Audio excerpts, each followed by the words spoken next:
make a development plan.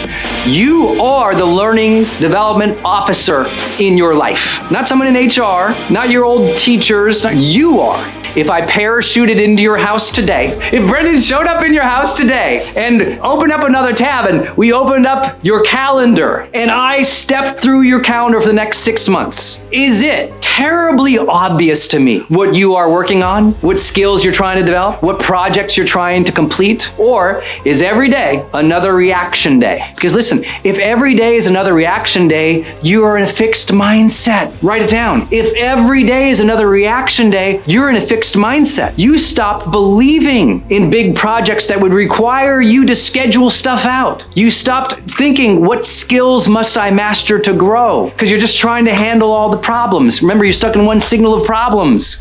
Need motivation? Watch the top 10 of Believe Nation because I love it. Hey, it's Carmichael, and I make these videos because in my first business, I was making $300 a month. I quit on my business partner, and the thing that saved me was studying the stories of super successful entrepreneurs. So I hope that this story today helps give you the motivation you need because I still need it too myself. So today, let's learn from one of the best, Brendon Burchard, and my take on his top 10 rules of success. Enjoy. Development plan, what does that mean? What's the next 5 books you're going to read? What are they? Here's the difference if you know you have books and a development plan or you just have books, okay?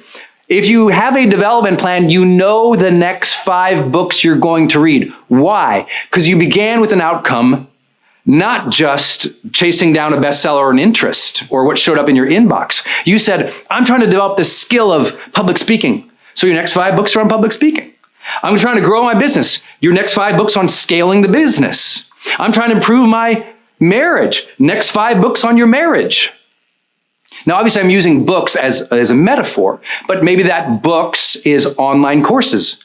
Maybe that books is online live casts like this. Maybe that books is podcasts. I don't know why became a podcast. I don't think this is the podcast sign. Okay, we got to figure out, okay, what is my development plan? What are the conferences, the courses, the events, the trainings, virtual, online, in person? Who are my mentors? What are the resources I'm going to stack up? And when am I going to consume them? That's what's important. Please listen. Please listen. Let me break down a development plan for you. Ready? Number 1, outcome. What am I trying to grow into? What am I trying to improve? What am I trying to make happen? See, a growth mindset needs you to cast out an outcome. Growth mindset doesn't just say, I'm good, I can learn. No, there's an objective. I'm going to get better at that test. I'm going to improve that marriage. I'm going to lose that 10 pounds. I'm going to be more active. There's something there. There's an outcome. Then we work backwards. Okay, what must I learn to grow into that outcome? What must I learn about myself? What skills must I develop? What can I learn from other people? You know, every outcome I've ever after in my life, I read biographies of people who already achieved that outcome. I buy books that are specifically built for that outcome. I follow, listen, or consume content or courses or trainings like this from people who already achieved that outcome. And I listen to how they think. I listen to what they do. And most importantly, on top of an outcome, right? I said development plan. Number 1, outcome. Number 2, what must I learn? What must I learn? Okay? What must I learn? Number 3, how will I learn it? How will I learn it? Books, podcasts, following this person, going to these conferences, engaging virtually like this. But number 4, and here it is. This is why I brought up the calendar. Notice Brendon, the little productivity kid, getting excited about this calendar thing. Come on, people. I know it's weird. But listen, it's got to show up in your calendar. You don't have a development plan, even if you have a full shelf of books. Let me say it out loud for a hallelujah. You don't have a development plan just because you have a full shelf of books. When will you read what? When will you take what? When will you try what? A development plan is fundamentally fixed in its success based on scheduling. I know that's not sexy, so let me make it sexy. Raise your hand if you're grateful for life. Raise your hand if you're grateful for life. Okay. Raise both hands if you have people to serve, who you love and lead. You want to serve and add great value to people you love and lead. Okay? So you're grateful. Raise your both hands. Go like this. If you're grateful, I can see you all. I can see you all. Go like this if you're grateful for your life. Amen. If you're grateful for life. Okay. Here's the greatest breakthrough I ever had. If you are really grateful for life, if you have reverence for life, you really care about time management. If you believe life is precious, clearly you know it's also short. So now you deeply care about the time that you spend on things. And time becomes something that you are consistently managing towards, experiencing, living, setting up, so that life is valuable. Like if we're happy to be alive, we're like, God, thank you for this time I have on earth. Then notice that. God, thank you for this time I have on earth. Don't you think you'd ever go, use it well? You know what I'm saying?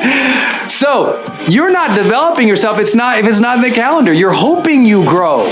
You can't keep hoping you grow.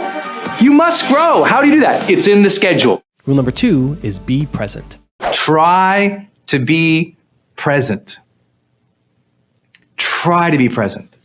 Like I really believe, as Denise does, it's like when couples have learned mindfulness, when both of them have learned how to be self-aware in the moment, to be non-judgmental in the moment, to be able to come openly into the moment and be there with the other person in full presence, not stuck 5 years ago, present, everything changes.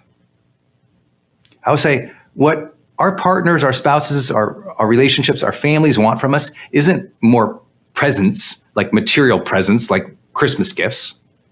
It's presence. They want more sense that we are grounded right here with them, attentive to them, accepting of them, in the moment with them, not trapped in old stories, not angry about the stress or the freaking out about the worries of next week or next month's bills, but rather at dinner with them, in the moment with them, on the walk with them, living in the present with them. And this one, I would guess Denise probably brought up because it's so important in times of conflict to be present with them and to be, I would say, like if I had to think about like my presence with Denise when we're struggling or when we're in an argument, I would say if I could give knowing what she needs in that moment more than what I'm kind of built or I was conditioned to as I grew up, is that presence with tenderness. That presence with tenderness. I think that's what lacks in a conflict or a fight. It's like one person's so worked up and the tenderness isn't there. And I raise my hand, I got to work on that. That is one of those things. I grew up I don't know about some of you, I grew up in a super fast twitch, like very speed up to argue, very vocal, not, I didn't grow up around any passive aggressiveness or quiet silence and conflict and judgment. It was all verbal and very physical. I grew up in a place where there was a lot of physicality, a lot, from the neighbors, the friends, the teachers. I mean, I grew up in a place where the principal could swat you with a wooden paddle. Like literally, you got in trouble, you got beat by a wooden paddle by the principal. Like I grew up so like crazy like that. And so my mind, until I was probably about 25, was conditioned for that. And I recognized in a relationship when I was 25, how quickly I got angered and wanted to storm out or scream or holler, or my ego had trapped up, but I was also just angry. I was an angry young man. I worked a decade really hard in personal development to let go of my anger that came from just how I grew up. I had to let go of that and let go of that. Not be perfect, just get a little better every day at it. But that means I was also conditioned that way. And I have to go, okay, that's a weakness of mine. And where does that come out? Usually for me, that will come out in an argument, right? If we're just not seeing something, I just feel it. I feel it literally come up. I feel the emotion of it. It just can be triggered. And what do I have to do? I've got to try to be present. That's why I love her language to this morning. I was like, oh, that's so good. I underlined try like 7 times. Just try. Put the effort back into being present with your partner or spouse, even in conflict, but also in the beautiful times. Put your dang phone down. Be at dinner with them, right? When you're intimate together, don't be staring off at the wall thinking about something else. It's like, try to be passionate, intimate again. Like, bring your awareness, your physical body, your mindset to the moment with the other person. I tell people all the time, I go, imagine you just found out your beloved partner or spouse is going to be gone in 3 days. They got a terrible diagnosis. I promise you would be so tender with them and so present. Well, none of us know when those days are going to come. None of us know we're going to lose the person. And as I've been with people towards the end, couples, all they want is to hold each other and to be tender with each other. And so being present is about living in this time zone with them right now, in the here and now, not the past, not the future, here. But it's being attentive, tender, thoughtful, and energetically co-creating together. Because some people say presence is, it sounds like presence is just tenderness and boring. I'm like, no, presence is pop and vibe and like the thrill of it all too. Right? That when you went on those first couple dates with that person, you were locked in. You were interested in trying to learn about them. You cared about what your clothes looked like. You tried to smile. You tried to show some physical reaction to what they were doing. There was interest there. There was intrigue there. And you were both there, right? You're attentive. And if that relationship lasted, let's bring some of that back. That energy and the magic from that time you fell really in love, when you went crazy for each other. What was there? What was there? Intention. What was there? Mindfulness to one another. What was there? Acceptance, and also not just accepting them, but pulling them in with your presence. Like you were drawn in, right? You were drawn together, they say. What was that? That's that energy. That's that presence. That's bringing us together. We must rekindle that over and over and over in a relationship.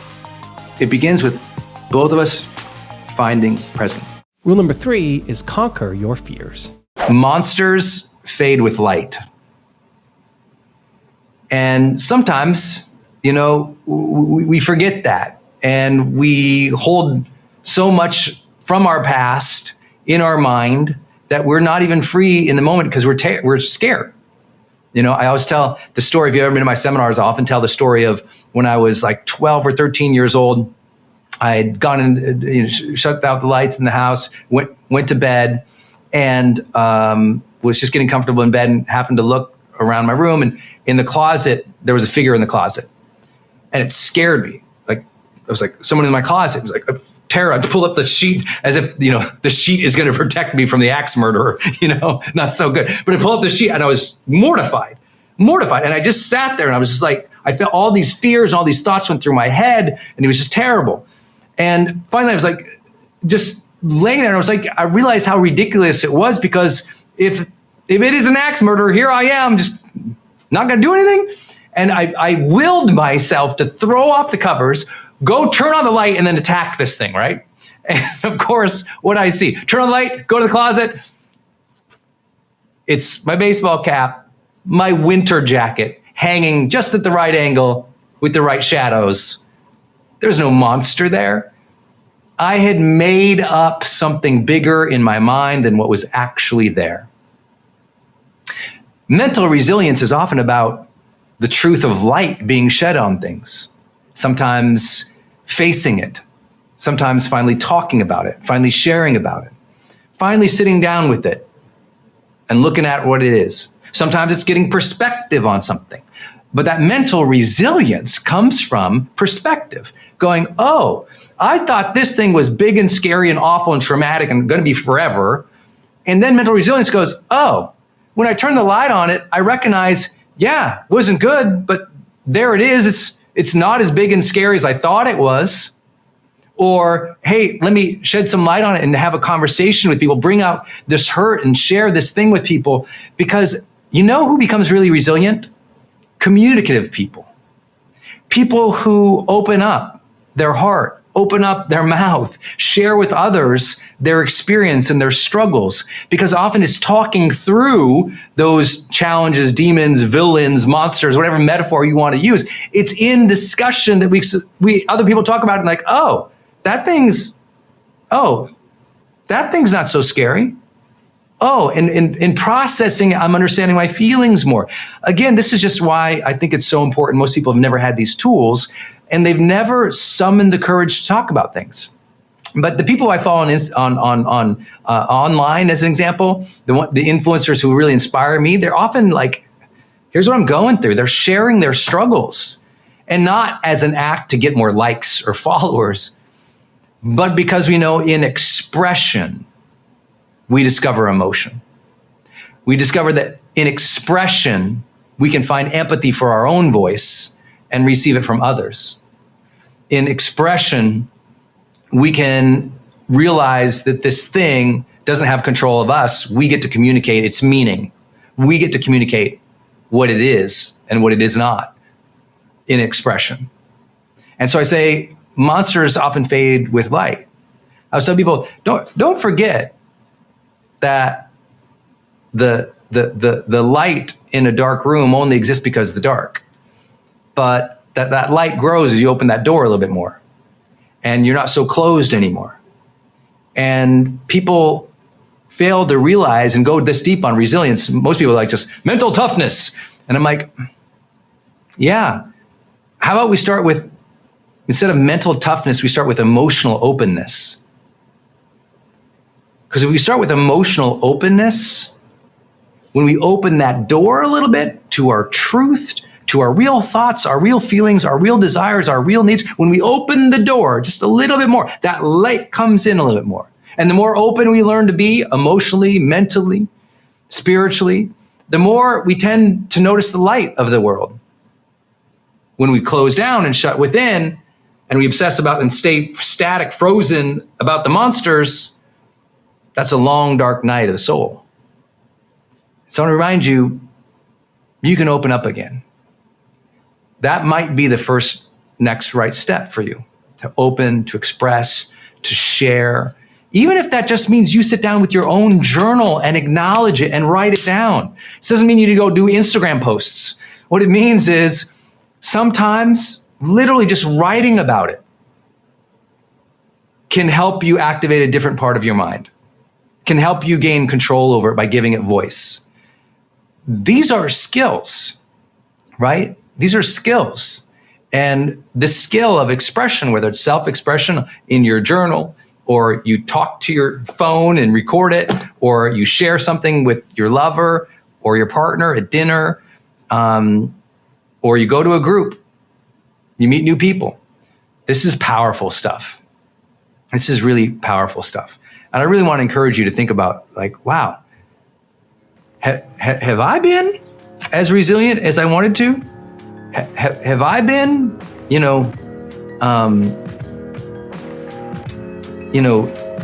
stuck in a room thinking there's bigger monsters out there? Because another part of resilience is that perspective to realize that tomorrow that you're so scared about, it's a baseball cap and a jacket. It's a mental projection. We are the ones who build the vision of fear in the future. Because the future doesn't yet exist.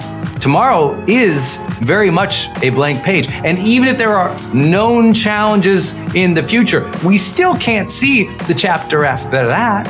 All we can do is show up each day, faithfully, ready, doing our best. And when we can do that over and over and over again, suddenly things aren't so scary. Rule number 4 is discover your purpose. Purpose is not a destination. Purpose is a flowering. Purpose is a flowering. What do you mean by that? Well, as we're going through our lives, we're going to have a lot of metamorphosis. I don't know. Is that plural? Can you even say that? But, there's that moment, those moments where we grow into something else, where we bloom from a situation, even if it's darkened soil, where we open up to a different style, approach, awareness, consciousness, where we open up our personality, where we open up our beliefs. And these are transformative moments in our lifetime, right? And what I mean by purposes of flowering is you might be stuck right now and not realize that you being stuck is the gateway to the next level of your life. People who lack resilience bemoan the moment, and they get stuck here and frustrated that they're stuck here. And they don't understand their life is expanding. Even if right now my finances are stuck. Even if right now the kids don't like me.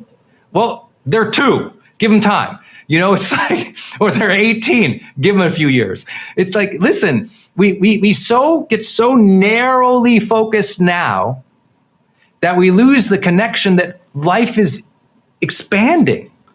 This last year, I've been telling all my audiences and my high-end clients, I said, listen, last year was, and really like the last 2 years was a sensation of constriction. We felt shut down. We felt we had to go into protection mode. And some people are still living there. And we forget that the whole universe is expanding, that that our life is growing and flowering in front of us. And let's be curious about that blooming. Let's be excited to see where it goes, even when it's in difficulty. I had a major brain injury in 2011, and I didn't know what my life was going to be like. And I had 2 or 3 days after my diagnosis.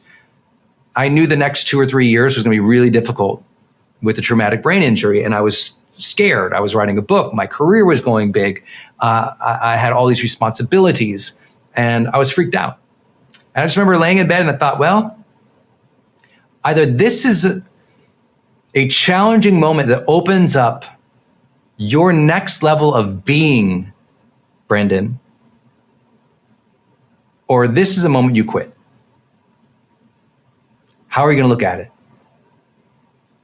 You're going to quit because it's hard? We're going to say, maybe this very challenge was placed before me to make me better one day. Maybe I can't see that now. But maybe I'm supposed to grow into something more. I don't know what it is. But I have faith in that process. It's the same old tired metaphor that I know you know, but it is a beautiful metaphor from nature.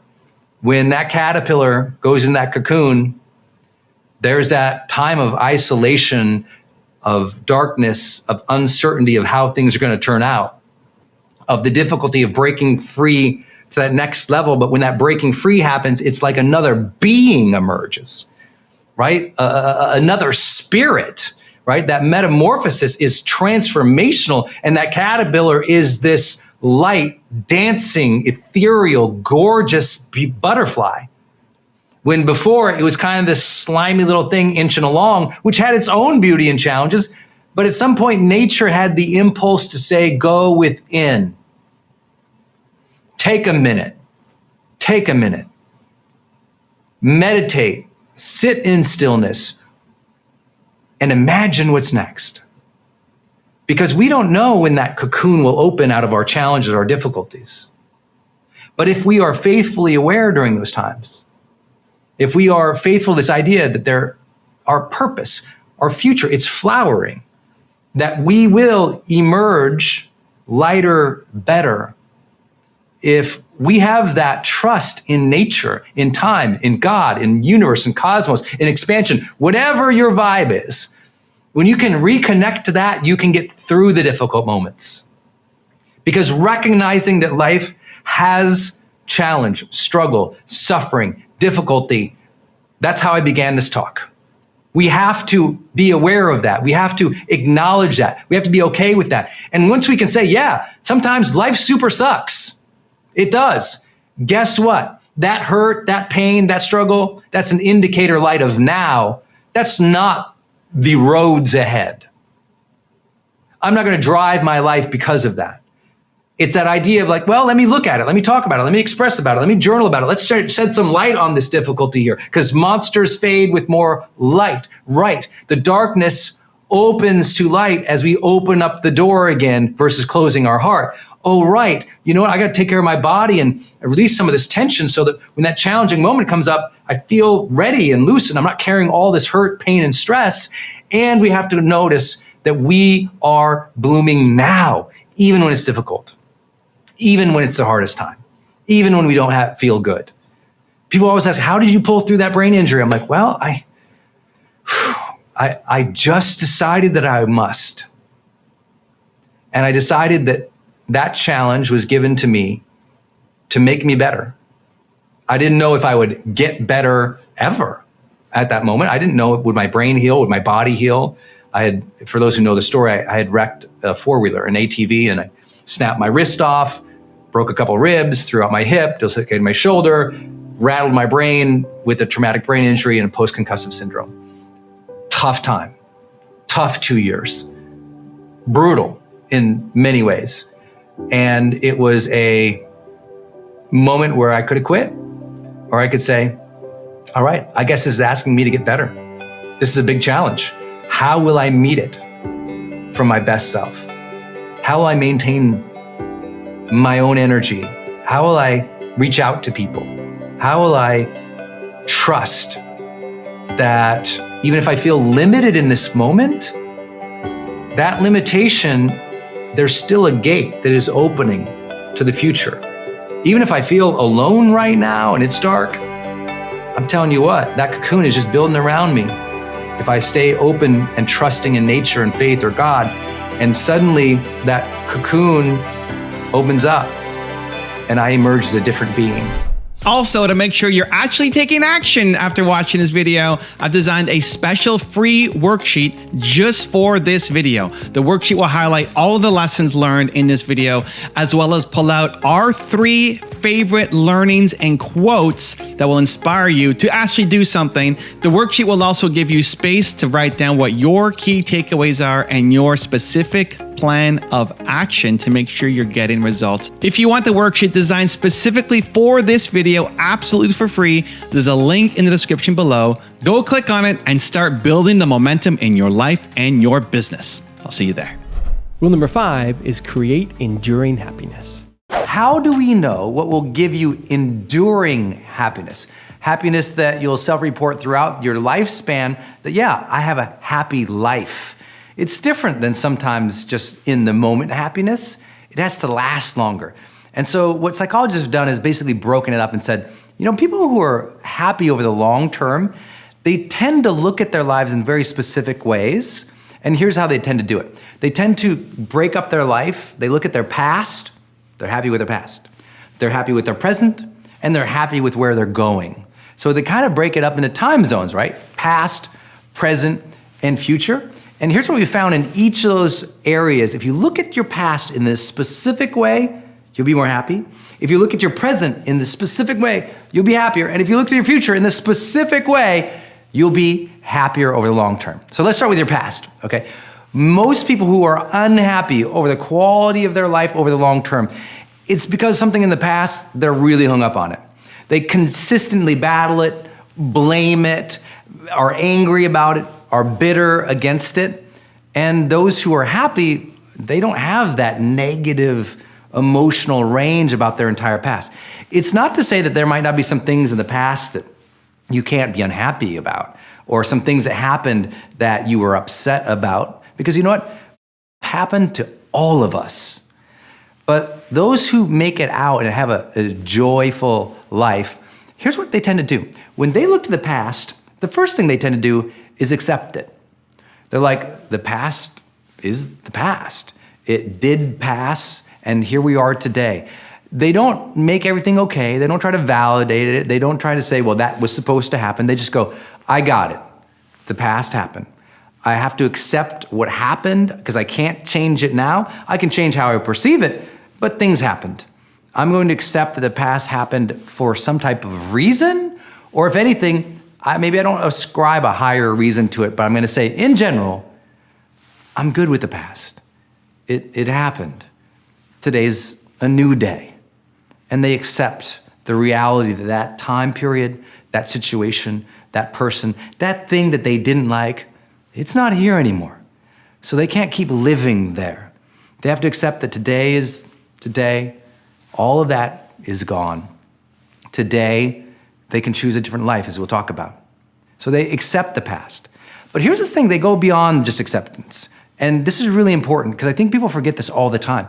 It's not just about like accepting the past, okay, that's fine. No, happy people, they generate memories of fondness on a continual basis. They relive the past, not the negative things, but the positive memories. They think about it. Honey, you remember that one vacation we took? And they talk about it today. Hey, do you remember when you were a kid and that funny thing happened? And they relive the positive. Happy people have a sense of nostalgia about the positive things of the past. And they remember that, and their connection to that is more than towards the negative things. And so here's a question to see if you're happy. With your family, with your friends, those around you, are you often reliving positive memories? They tell positive, nostalgic stories about the past without apology. They're not living there. They're not trying to go back and relive the glory days. They're just honoring and appreciating that those days even happened for them. They have a deep sense of fondness and, yes, gratitude to the beautiful moments and memories and people and experiences they got to have. And so I know that might sound almost too easy to say because, maybe in the past you went through some traumatic stuff. Some very difficult moments happened. But by and large, if you can finally get to a point where today you go, okay, I don't have to be cool with everything that happened, but I accept the past. I'm cool. It's over. I am cool today. And I like these little moments. And I'm going to choose to focus and remember those and bring them up to people. Talk about those things. Then I'll feel better about the past. And if you feel better about the past, you have a more solid foundation and a much easier time finding happiness today. Today, if you want to feel happy today, there's two things we know without question will get you to higher levels of happiness. Number one, connection. Connection. That is you deciding to connect to the moment. That means being present and connecting to other people. They've done a lot of those end-of-life studies to see what makes people happy. And you see over and over and over again, it's the quality of their relationships. And so if you want to be happy today, put more emotional connection into your relationships. And I say that not philosophically, I mean like have that intention. Like I'm gonna put good energy into this relationship today. I'm gonna put good energy into my kid today. Even if they were a jerk yesterday, I accept it, kind of cute. Today, I'm gonna just put good energy, good vibes into this relationship today, because if I do that, I'll feel better. If you're doing work and you don't even like the work, but at least you'll engage with it, you'll connect to the work, like you'll force yourself to be there, be present, be in it, you'll feel happier. The second thing today that you can do is so easy, is increase your appreciation. Almost in every psychological study ever done, those who had more gratitude reported greater happiness. The way that you get gratitude is you appreciate things. So let's just jump right to that. Start appreciating things better. Appreciate your house today. Appreciate that maybe you got a car. Appreciate that you had somebody in the house with you today who loved you, or appreciate the fact that you have opportunities that all around the world people would just beg for, that billions of people don't have the opportunities that you do. I know we're all in a big rush. I'm guilty sometimes too of going through things as fast as I can because I got one thing, I got to go on another thing. But you know what? I found I'm most unhappy in life when that's what I'm doing. I'm just going on one thing to the next thing, to the next thing, to the next thing, and the next thing, and not feeling what I'm doing. Not really connecting it and not appreciating it. Like I'm right now, I shared with you earlier as I'm filming this course, I'm writing a book. And there's days when I'm miserable about the book. And those days I'm miserable about the book are those days that I forget to connect with the material. And worse, I forget to appreciate the fact that I have the blessing to get to work on a book. I forget to appreciate how far I've come as a writer. I forget to appreciate the time that my team has set up to protect my ability to write. I forget to appreciate that God has given me a voice and I get to share that. And so I share with you that the most important thing you can do today, like stop thinking that stuff will give you happiness. Stop thinking that you'll achieve something today that will give you happiness. The only thing that's going to give you happiness today, connection and appreciation. So connect to the moment, connect to other people by putting positive energy. Remember, bring the joy, and then appreciate the little things, all the little goofy things throughout the day. Appreciate the opportunities that you have. You'll start to feel much happier, I promise you. Those are easy, quick wins in the moment. And then what we know for people who have the highest ranking of happiness, they look to the future in a unique way. And there's two elements there that they're usually looking towards. One, they're enthusiastic about something in the future. They're not optimistic. Optimistic would mean, I believe stuff in general from today will turn out well. I believe that tomorrow is going to be good. Happy people are enthusiastic about something specific tomorrow or in the future. Very specific. They're enthusiastic about getting to do that project or complete that project. They're enthusiastic about that wedding coming up. They're enthusiastic about that thing gonna come out. There's something they look for. It's very specific. It's not a general optimism, though that also has been shown very, very high in correlation to happiness. One of the highest rankings, being optimistic, thinking things will turn out well. But really happy people, when they talk about the future, there's something specific they're excited about. So I ask you, what could you be excited about for tomorrow? What's hanging out there that you haven't allowed yourself to believe in and get stirred up about? Because, we're so scared of being disappointed that we destroy our happiness. We say, I don't want to get enthusiastic because it might not go well. And so we cage ourselves into an unsatisfying life.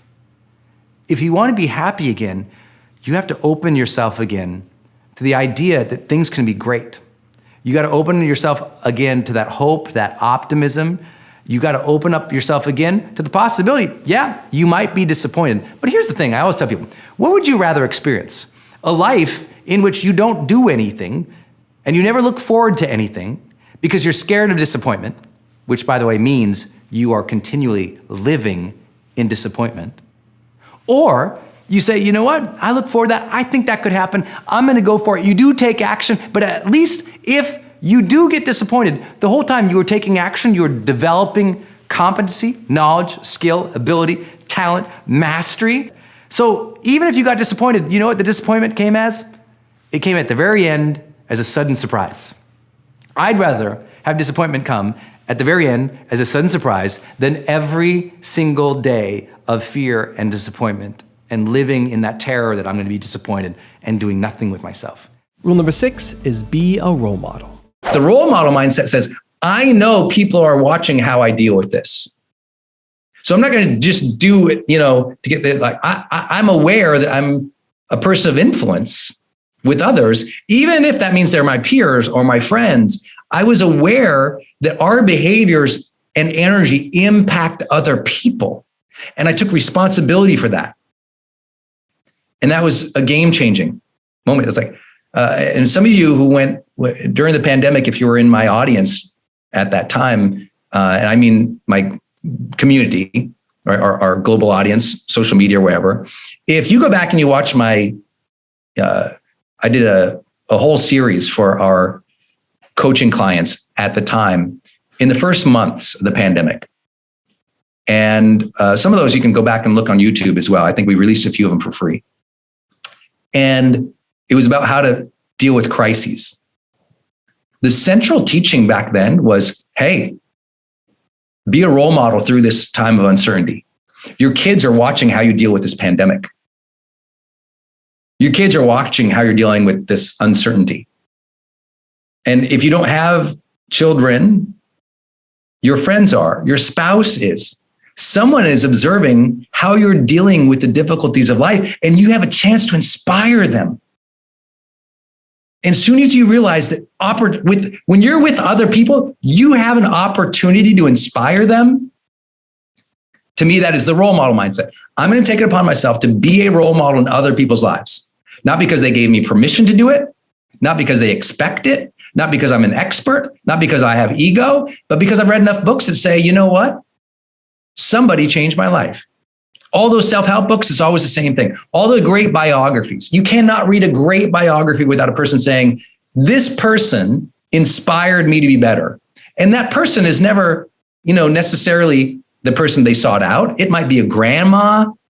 It might be a teacher, one of the teachers at school. It might be a neighbor, but somebody was a role model to them. And role model is not a comma after your name. It's not a designation that you get by some school or university. It's not a certification. It's a decision and an intention that you're going to be a force of positivity and good influence in this world. You just decided. It's one of the great things about my career. I never waited for anyone to say, Brendon, you can teach people stuff. You're now qualified to share insights about life. What I did instead was say, I'm going to be a role model. I'm going to help people deal with these situations by sharing what I've learned. And what I learned originally was from books. Then it became from coaching. Then it became from training. Then it became from our own pioneering research. Then it became from just having, a global community of coaches who are doing the work and getting feedback. And so for me, never thought, you don't have to be the smartest person in the room to be a role model. You have to be kind, compassionate, understanding, sharing your truth, letting other people see you strive and work and try to reach your potential. Soon as you step into the role model mindset, you free yourself from so many nonsensical concerns. As soon as you step into the role model mindset, you free yourself from so many nonsensical concerns. Because you're like, you know what? If I was being a role model, I wouldn't freak out about that. I'd keep perspective. If I was being a role model, I wouldn't freak out about this thing. I'd handle it well.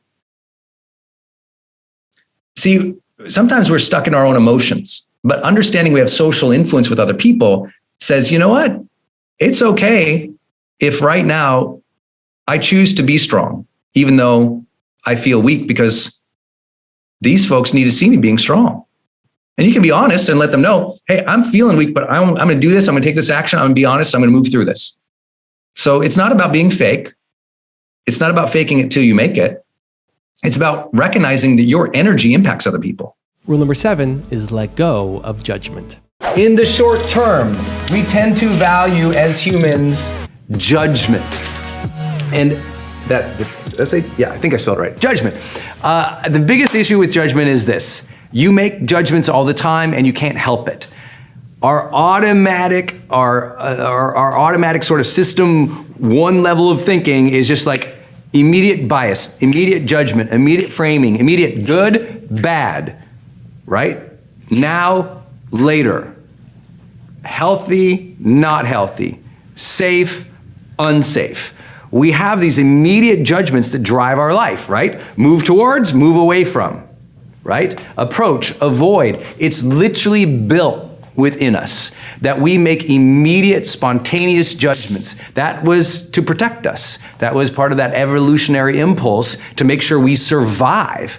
The issue is we have a bunch of judgmental brats running around the world, causing havoc, spreading hate, spreading darkness, because it's also really fun to demonstrate and portray and to publicize our judgments, right? How fun is it to go on and comment, well, that's a stupid video, hate your shirt, you suck, you're fat, you don't know anything, who do you think you are? And we, as a society now, have become little, thumb warriors, passing our judgment in comment sections all the time. And what's happened is many people, these two things have come together to create an incredibly negative society and a negative, unhealthy life, right? I know that's not in this community, but I know in this community, how many of you guys know this to be true? That a lot of people judge you the more you go for it. A lot of people judge you the more you take a risk that they don't understand. The more people judge you when you shun this and you move towards that, right? It's difficult to be a front runner. It's hard to be the high performer. It's hard to be the person who raises their hand and says, I want more, I'm ready to go for it, I'd like to help more, because people judge that. They think, well, who do you think you are? And enough people tell you, who do you think you are? Guess what you do? You shut down and you start making short-term goals. Many of you grew up in incredibly critical and negative environments. And here I am to tell you, after coaching people for this many years, I have learned and seen that if there was a pattern in your youth where it was always critical, always judgmental, and negative, over and over and over and over again, you tend to develop an overvaluative system for stability and self-protection. And so what you end up doing, because you think, oh, well, something's wrong with me, you don't seek to build team. Oh, well, every time I want to do something, I get judged. You stop pursuing things that are fulfilling. Because you're hurt all the time, you start taking those simple pleasures to make yourself better, feel better, and you compromise your health.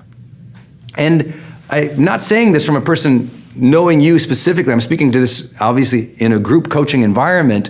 But I have worked with so many people who have incredibly unhealthy habits today because they never realized that they developed short-term valuation strategies to protect themselves from judgment that hit them in their youth.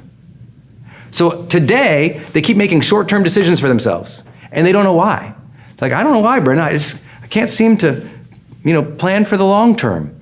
Because you were hurt so much when you were younger, you started being protective in the short term and stopped thinking long term. That you stopped thinking that you were even worth it. So why pursue things that would make you feel really happy? You don't deserve happiness because this person told you you're.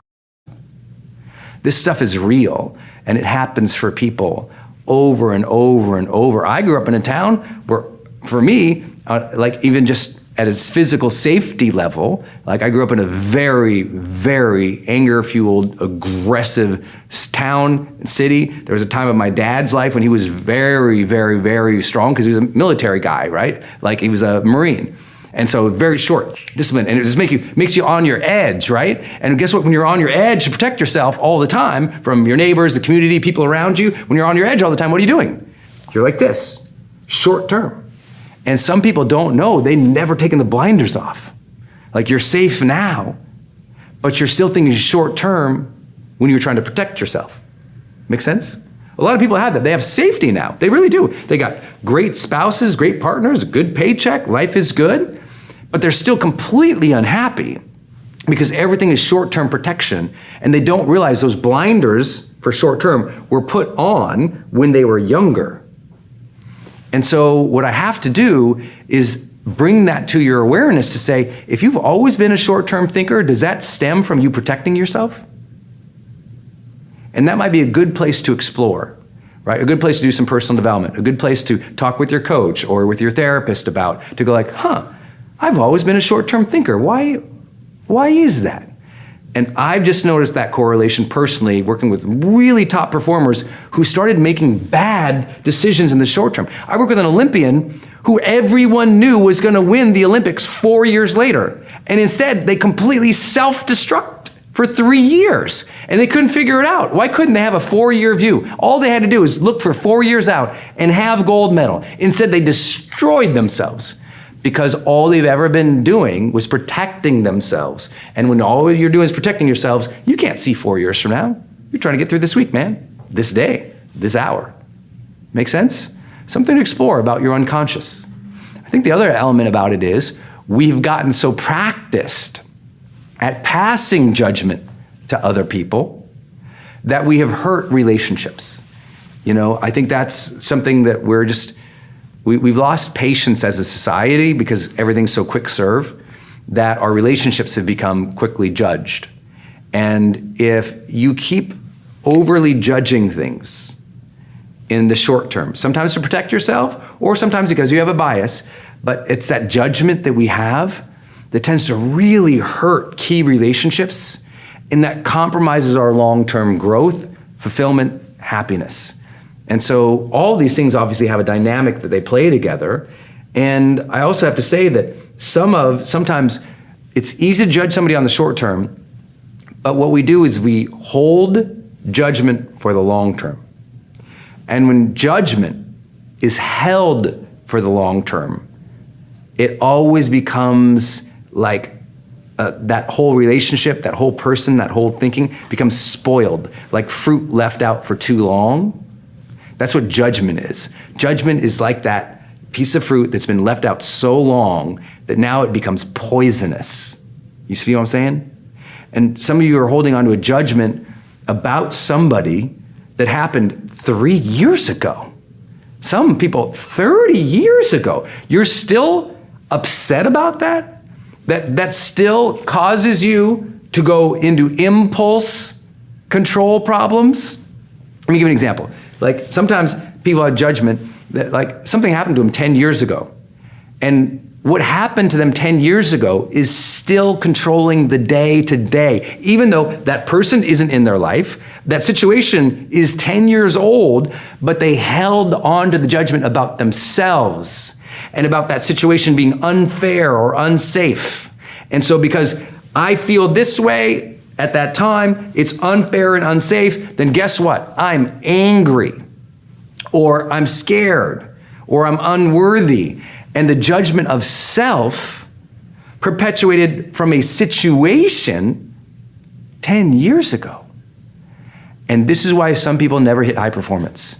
I know that sounds so weird to bring in because it feels like we're in a therapeutic conversation. I'm not a therapist. I've studied psychology for 20 years of my life. I've trained therapists in coaching situations, but I am not a therapist. And what I do understand from the work, though, is that so often our old judgments slow down our speed today, slow down our happiness, our joy, our abilities, our capabilities, our freedom. Some people are still caged from something that happened 10 years ago because they have not yet gotten the support they might need to overcome that judgment against that person, that situation, and themselves. Because it's always 3 levels deep, isn't it? It's always 3 things. We judge a situation, we judge the people in it, and we judge ourselves within it. And what people don't realize is often when all 3 of those judgments are negative somewhere in the past, I'm bad, they're bad, that situation was bad, and we don't have a long-term mental strategy to overcome that, then we go into short-term thinking again. And now we struggle to make good, healthy decisions for ourselves. And so what's the opposite of that? The opposite is what you guys probably could have guessed. It's forgiveness. It is the stuff of personal development. It is the stuff of psychology and therapy, but it is the stuff of spirituality too. And if we don't learn to let go or forgive ourselves or other people from past circumstances, then we are not free today. And when we are not free today, when we don't feel freedom today, we don't make long-term decisions. It's just the way it is. The more caged somebody is, naturally, in any situation or conversation, the more protectionist and short-term thinking they get. Rule number 8 is know your why. I was officially diagnosed with ADHD as an adult 6 years ago, and so I know I've had it all my life. I'm curious if you have any tips or words of advice for someone whose brain doesn't work like everybody else's. Yes. I mean, distraction is a huge problem. Discipline is a huge problem. Focus is a huge problem. What do you got? Got it. Give it to Jeff. Was it Jeff? Give him a round of applause. So good. I'm gonna come out here. Nice meeting you, man. Somebody take a picture of me Matt, with him. good job. So I bet someone has a phone. Nice meeting you, man. Now, you talked to a doctor? Yes, I have. Tell me what they told you. They said You're that talking this so they can hear they you. said that I have adult ADHD. Yes. And what do they suggest to you? I take medication for it. Okay. And also try to meditate and get more sleep and better sleep and things like that. Adjust my environment, but that doesn't work. Do you have family? Yes, I do. What do you got? I have a wife and a 19-year-old son and a 17-year-old daughter. How's your relationship with them? With my kids, it's great. The last 2 years with my wife has been rough. We've been married for 24 years, together for 29. Wow. It's amazing, absolutely. It's amazing. I started my business, I'm a speaker and a coach, and Awesome. I started my business 2.5 years ago. Gross household income, whenever that happened, went to 1/3 of what it was the day before. That's put a magnifying glass on Other things. on our relationship. So Sure. this morning's talk was phenomenal. Thanks, man. Can't wait to get home. I got the golden ticket. Look. Who's going to show your framework to your partner or spouse when you go, hey, look at this? So let's talk about the focus. Let's talk about the discipline. Let's talk about the distraction. Who in the room does not have diagnosed ADHD, but also focus, distraction, discipline is a major issue for you? Can you look around the room? Okay. My people. So let's. And by the way, first and foremost, please recognize the number of people who raised your hands. Would you all raise your hands again? This is the human condition. You're not broken. There's nothing wrong with you. You beat yourself up expecting to be amazing. So when you see a sea of people from 40 countries raise their hand and go, oh, I too have focus and discipline, it's hard for me, I want you to feel good about that. I want you to go, oh man, I'm really hard on myself. No breakthrough is gonna come from more judgment. No breakthrough is gonna come from more judgment. What the breakthrough is gonna come from is another level of self-love and demand. Now, many of us in our lives, who's ever had a sudden demand placed on you and you kicked for like weeks? Now, keep your hand high if you were also one prone to lack of discipline and focus, but you still kicked. That was necessity. That's demand. We need something bigger than our impulses to keep us focused. We need something bigger than how we feel to keep us disciplined. When we talk about service and we talk about dreams and we talk about mission, the truth of that really is we need that North Star to get us out of our funks. We need that North Star to get us out of bed. We need that North Star and a connection to it to organize ourselves. I don't think we have to solve, I have a focus problem, because you know what? I bet your focus problem is one reason your clients think, this guy's pretty creative. I bet you come up with a lot of different solutions and tools and frameworks that help people. Oh yeah. Oh yeah? Like you're Lots good at of weird. It's a wonderful thing. Now what we just have to do is have that why, that thing that's gonna organize you. And I think you told us a little about it. You know, transformation often starts with truth. And what's the truth that will happen if you don't handle this a little better? Because it sounds like we're already having some repercussions. Oh yeah. What do you think what is that ultimate truth that you don't want to happen that would if we don't get this handled a little better? Oh, I'm gonna lose my college sweetheart who took my breath away the first time I met her. It's scary.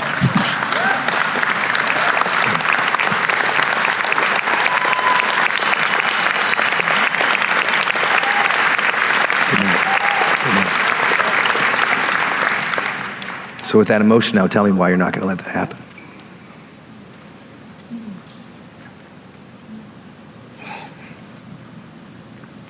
I guess because I can't. Why won't you let it happen?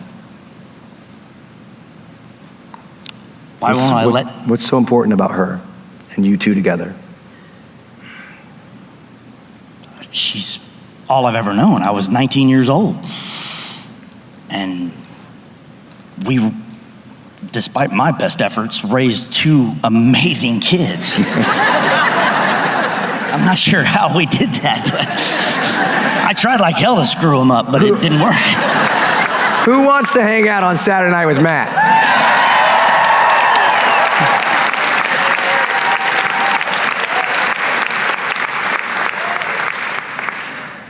Sometimes discipline, sometimes distraction is really a disconnection on a daily basis of what matters. We're creating weird, but not saying, what's important for me today to ensure I don't screw up this relationship and this life? What matters today? What matters today? Not what big ideas, not what matters today for me to save this thing, for me to contribute to this thing. Because that why, listen, everybody in this room, you had a demand on yourself. And the hardest thing about high performers and coaches, especially those who are creative, either that demand gets put on us or we have to find and access that demand with purpose, service, saving a relationship, being a better role model for the kids. I'm not so worried about you being distracted during the day. I'm worried about you having disconnected mornings from what matters. I need you to have that morning of connection with what matters. I need you to sit there and carve the time to go, let me meditate on why I love her so much, on why I will fight for her so much, on why I will be a good role model for these kids. Because you're the one who has to put that demand on yourself. Not fear it will happen over here, but to put the demand on ourselves in the morning. And it's not comfortable because no one loves that demand. But if you don't put it on yourself on the daily, you lose the week. And then you say, I'm unfocused. Nah, you didn't put the demand on yourself on the daily. It's why even me, a very unfocused guy, I have that card, who needs me on my A game? I look at that every day. Before I work, who needs me on my A game? And I know that if I'm not on my A game, people get hurt. My family gets hurt, my team gets hurt, and I won't let that happen. And I feel that emotion, that strength in you. You won't let it happen either. You won't let it happen. Not if you touch it every day. Not if you did what we just did. Right. Not if you go, I will not lose her. She means the world to me. These kids who I didn't screw up, God bless them. Let me earn them now. Because you know what? Maybe they're so good to make you start earning them now. You know? Rule number 9 is nurture optimism. Now I want to share with you what I call the ladder of perception. It's just a way of understanding how your mind works. So often we go through the day, something happens and it turns us into a bad mood, and for the rest of the day we're kind of wrecked and ruined and upset and frustrated, and it's not until we go home, have 5 glasses of wine that we finally chill out, right? So what can you do in the middle of the day to get yourself back? It's just helping you understand, well, how do your thoughts work? How is it that you're getting into these times in your life where you're just emotionally so upset or so frustrated, or you feel like you're just not in control? And how can we use that same reasoning to figure out how can you shape a more positive mindset? Because we all want to feel better, right? We want to have more positive thoughts. It's just hard when the day is crazy. We all want to have a lot more buoyancy and vibrancy and pop to our life, but it's hard when we keep taking in so much information that's not always positive, right? So this is going to be a way to explain how to get you in a better mindset. And it all begins with this first part. The first thing that happens to shape your way you think is you get some information, right? Super basic, I know, but hold with me for a second. Sometimes we don't realize how much information is coming in that is turning us into a negative person. And sometimes information happens and we grab hold of it and make it more than it is. I mean, has anyone said to you in the last couple months, hey, it's not a big deal, calm down? If they had, it's because there's this information coming in and you're grabbing it in a specific way that's turning your mind towards negativity.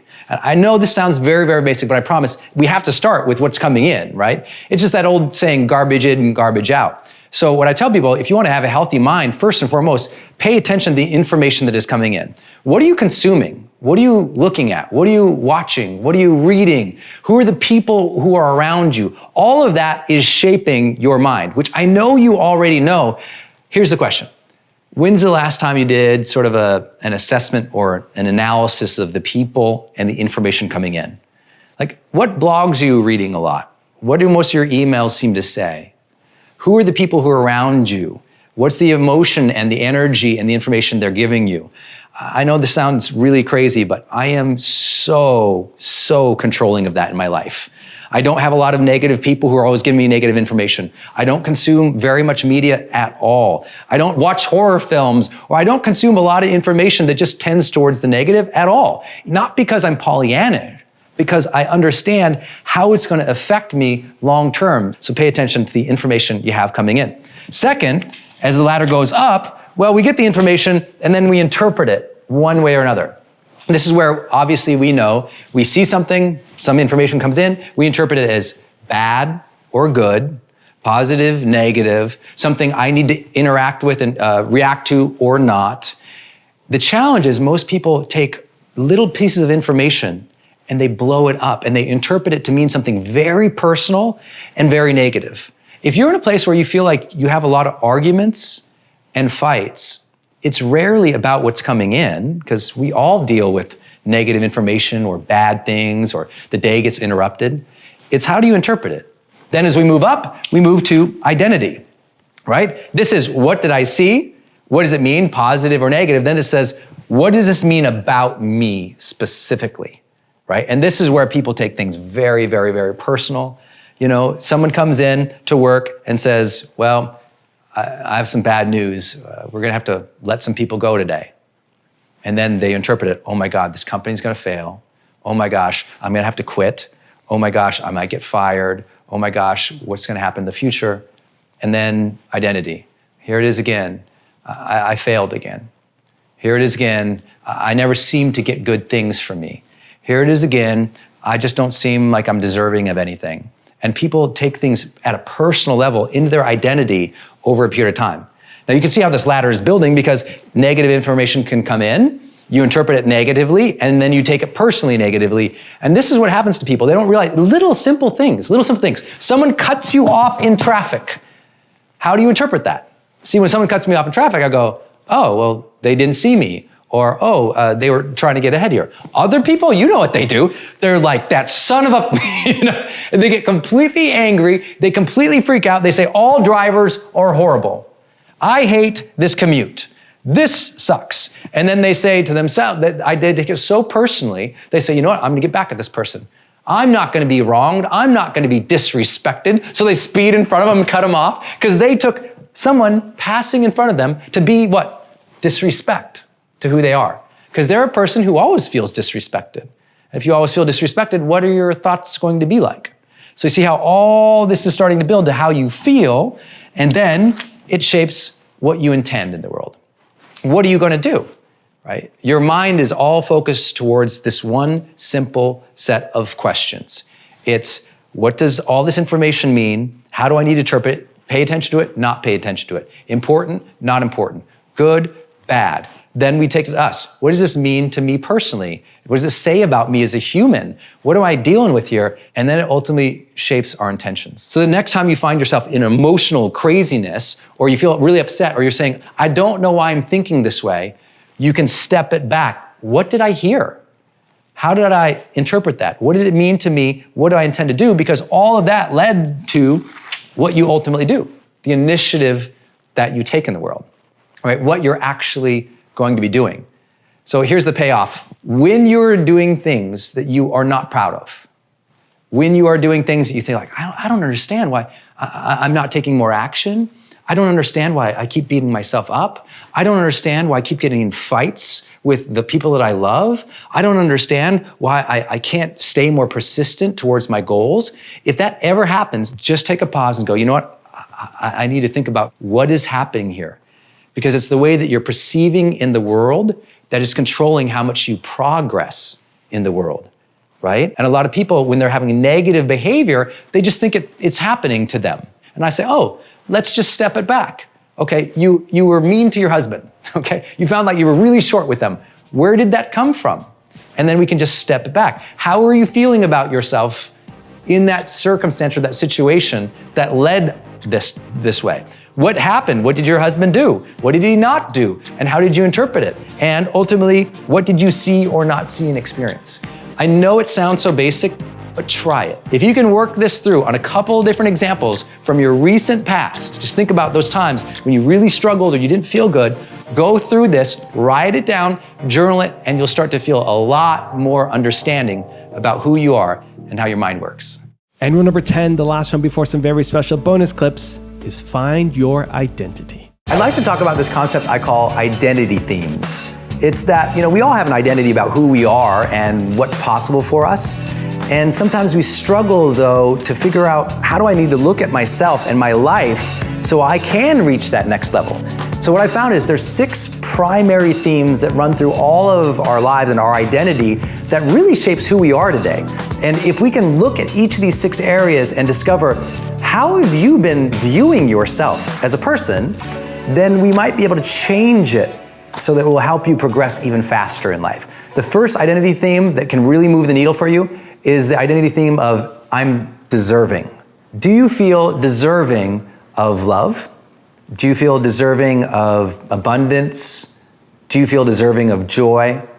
Do you feel like you deserve to be happy? I know those are basic questions, but I can share with you, so many people don't. But they've never really thought about it. They've never seen gosh, so many parts of my life, I didn't feel like I deserved anything good, so I never worked towards anything good. So many parts of my life, I didn't feel like I was adequate or worthy, so I never put myself out there and tried new things. And if there's ever a point in your life where you decide, you know what, I do deserve that. I deserve some good things in my life. I hope you'll do it now. Some people, they develop that as a mantra. They literally say, you know what, I deserve happiness now. I deserve joy now. I deserve to feel better now. And when you can say that, I deserve something, you're sort of calling it from the universe. You're phoning it in. The universe is saying, oh, wait, oh, hey, she's ready. As soon as you make that turn in your identity, I'm deserving, things open up for you. The second area that people really struggle with, and I think can really be the changing day in your life, is I'm ready. I'm ready to take this next action. I'm ready for the transition. I'm ready for the good things in my life right now. Are you ready? And are you committed to that? I work with a lot of Olympians, and a lot of the time when you're doing their conditioning, their mental conditioning for it, when you get them on the line, like a sprinter as an example, I'll get an Olympic class sprinter on the line, and I'll sit down, I'll be talking to him about what he's about to go do. And the ones who feel ready, boom, they're like a bolt, they're out of there. The ones who I didn't train enough. I should have done this, I should have done that, I'm not really ready, they always lose the race.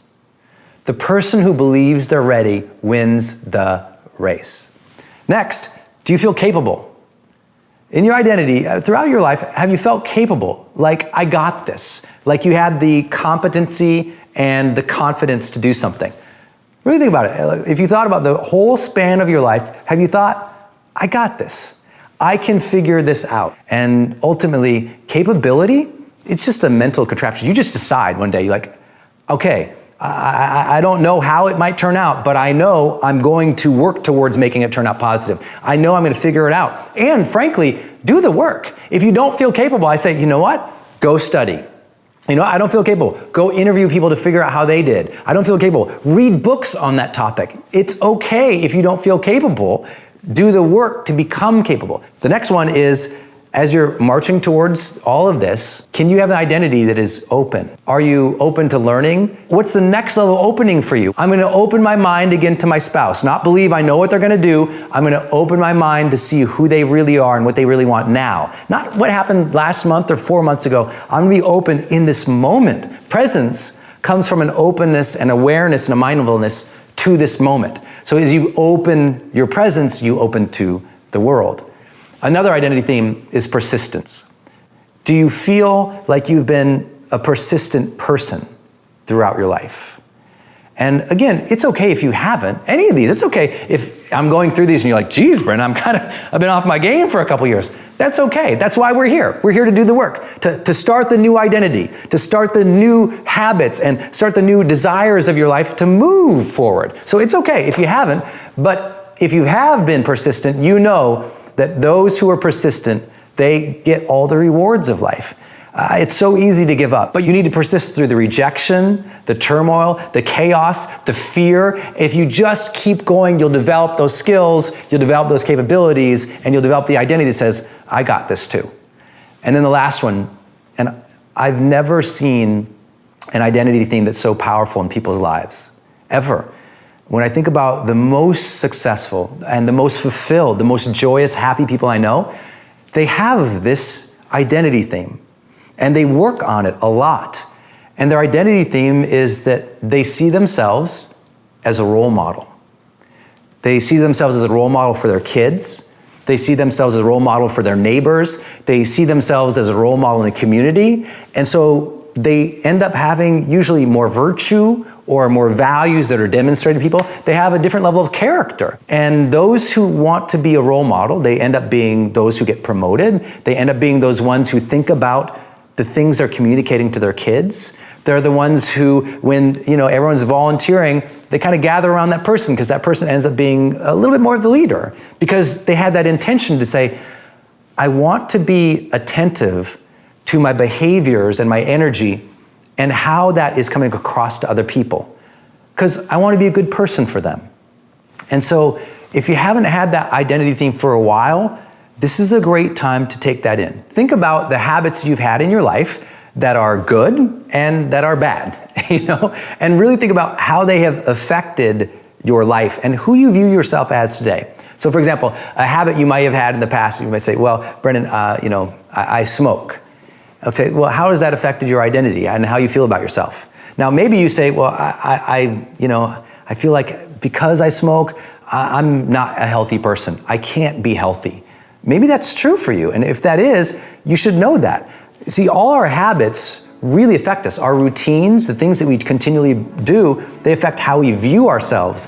And all of them stack up to either we're proud of ourselves or we're not. We're confident or we're not. We're sad or we're happy. So I'd love for you to just take some time to figure out, well, what are the main habits of your life that has really shaped your identity? That is how you feel about yourself. So some of these habits could be things like, well, my habit is I run every Monday, Wednesday, and Friday. I'm a jogger. And so that makes me feel very healthy, right? Or we might move into your relationships. Because see, we have habits in all different parts of our lives. We have habits in our health, we have habits in our relationships, we have habits in our career, we have habits in our spirituality, all the areas we spoke about earlier. And those habits are either setting us up to win and feel good about ourselves, or they're making us feel worse about ourselves. So take the time, write down what are your positive and negative habits, and then write down what could be more empowering habits for you. You want to feel potential? You want to feel purpose? It comes from acts of service, acts of compassion, kindness, generosity with the people around you. Are you providing great service as a husband, a wife, a role model, a team leader? Service as in servant leadership. Service as in generosity. Service as in doing a good job with heart and soul. That's what we mean by service. My short answer is, I hope that a lot of what you do in life feels like you're doing it from a generous, soulful place. A generous, soulful place. If you're a mom and you are generous and soulful with your kids, good job. If you're a leader of a big company and a mom and you're doing it from a generous and a soulful place, good job. If you're a volunteer and you do it from a generous and soulful place, good job. If you're trying to lead a team and you've had the guts to ask, how do I do this well? You've probably read about servant leadership and Robert Greenleaf's work in servant leadership. You go, oh, okay. The servant kind of leads from the back. The servant is the guide by the side, not the person pushing with the stick. The servant has heart and soul because they have compassion and empathy for others. And boy, do I think we need to develop this, because we've gone from a service mindset and one part of last century to a selfie, narcissistic culture that has forgot others and literally passes people struggling by on the road like they're pieces of trash. And that's where we're at as a society. And it's going to be the volunteers and the leaders and the servant leaders who are going to change this world. And I hope that's you. And I give you a round of applause if you are that person who's generous and showing up for people and giving your best to your kids and to your team and your fellow members. Very few people do that, and that you do that. I honor you and I thank you for that. It's much, much needed.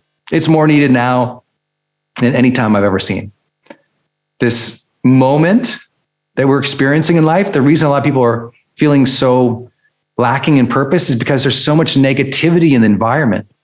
There's so much narcissism in the environment. We're, completely bombarded and scrolling by all these acts of selfie culture and narcissism, and so few demonstrations of beauty, of humanity, of genuine moments where someone takes a beat out of their day to help somebody or to be with somebody. And when you're willing to do that, part of purpose is sensing a mission larger than yourself. Just challenge yourself. Just challenge yourself. Challenge yourself at the gym next time. Challenge yourself when you're on the road next time to go a little bit further. Challenge yourself to get a little faster. Challenge yourself to be a little more mobile or flexible. Challenge yourself to stay a little longer in that yoga pose. Challenge yourself to reset your mindset after you get angry or hurt or down. If you're not challenging yourself, who is? I know people say, but Brendon, isn't perfectionism such a problematic thing in mental health? I'm like, totally. That is the super thin slice. The reality is, perfectionism isn't the problem. The problem is people think they should be perfect. But perfecting ourselves, growing into our full potential, expecting a lot of ourselves, that can be done in healthy ways, especially when you consider all the things we've talked about today.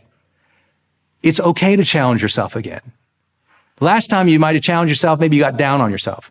This time, as you challenge yourself, allow the grace. Do it with social accountability. Have an energetic vision. Recalibrate. Find what feels good for you and stick to that. You can figure out a way to feel better. You can figure out a way to get healthier. It's going to be on your own path, in your own way. No one can tell you all the right ways to do that. You'll probably need support. You'll probably take months and months and months and years to figure it out. And often you'll fall off the wagon. You'll do a terrible thing. You'll make a bad choice, but you'll recalibrate and you'll keep getting better, because you and I both know that every day is a great day to grow. I want to thank you all for this incredible session today on health. I hope you enjoyed it. I hope you'll share it with family and friends. If it supported you, just go tell people what we're doing here at Growth Day. Like, holy, they're having an entire month of conversations about health, about mental health, emotional health, physical health. Right here in Growth Day, we'll be live every single week with you guys, as always, on our Wednesday Wisdoms. So tune back in. Watch the replays. Make a commitment. Journal today about your energy vision. Please do that. Please stay on path. Please take care of yourself. Please be kind to yourself.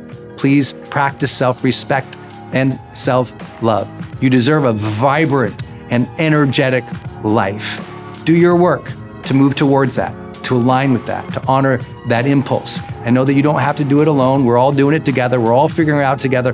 We're all on this journey together. That's why we always say every day is a great day to grow together. I am a person who builds positive relationships. Imagine you've got to go have that difficult conversation at work with that underperforming employee. There they are in the glass conference room cube, and you know you have to go in there and deliver some truthful feedback that they're underperforming. If your mindset is, this person sucks, I hate them, how are you going to treat them? If your intention is, I need to get this person to change or I'm going to fire them, how are you going to treat them? But if the intention is, I'm a person who builds positive relationships. Okay, stepping into this conversation from that truth. I want to be a role model. I want to build positive, lasting conversations and relationships with other people. Okay, let me start with that. It is entering a conversation with the intention to build the relationship. Let me say that again. It's entering the conversation with the clear intention to build the relationship. At home, that sounds like, honey, I love you. I'm always trying to figure out ways that we can make the relationship better. I have some ideas, and I'd love if we could have a conversation. At work, it's as simple as, you know what? Your relationships with your coworkers here really matter. And we're trying to build something really special together. And I know you're part of that. So we need to have a conversation. It's just baselining everybody and reminding everybody that we're here to build a relationship. See, when you're angry, what is your usual intention? I'm here to end this relationship. F this person. They're out. And now from that frame, from that intention, how do you treat people? My intention is to fire this underperforming jerk. Okay, you're going to have a very different conversation. Intention is the very thing that will change you for the rest of your life. I know many of you heard me talk about my experiences with Oprah Winfrey and the blessing of doing some courses with her and her network, and really learning a lot from her. And one thing I was always amazed by, when she starts any meeting, she always asks, what's our intention for this meeting? Our social realm is incredibly purposeful. Most importantly is this, and you all know this as strivers here in Growth Day, but I think this is so critical. You've got to be around purposeful people. You got to be around purposeful people. If you feel like the people around you aren't as purposeful as they should, send them to growthday.com. It's like, maybe they need a little training. A lot of people need training on this topic. Just like my friend I told you about, the woman I was coaching, who she'd never been trained to ask the question, what would make her feel fulfilled?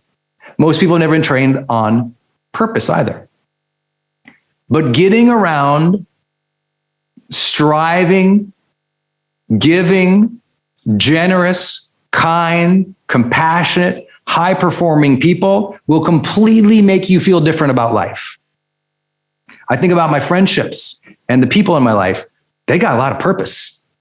And it doesn't mean they have this end game. It means they're living purposeful lives with great intention and appreciation and presence.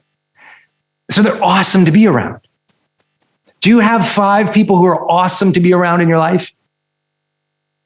Like awesome and purposeful. If not, time to meet them.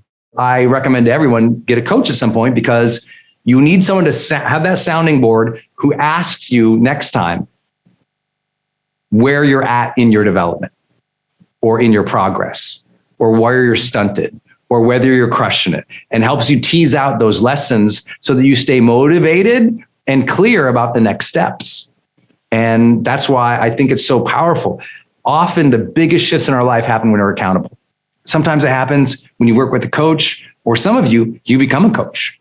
I've never been more accountable for my life, or had so many other people become so accountable for their life when they became a coach. Because once you're a coach, you're accountable to help someone grow, and that instantly raises up your awareness. Just like many of you, when you get a teenager and you start talking to your teenager about health or mindset, and you realize you're a little off, it makes you more accountable, because as soon as you teach it, you're even more accountable to live up to it. Remember that congruence thing? It's a beautiful thing. The best I ever became in my life is once I became a coach.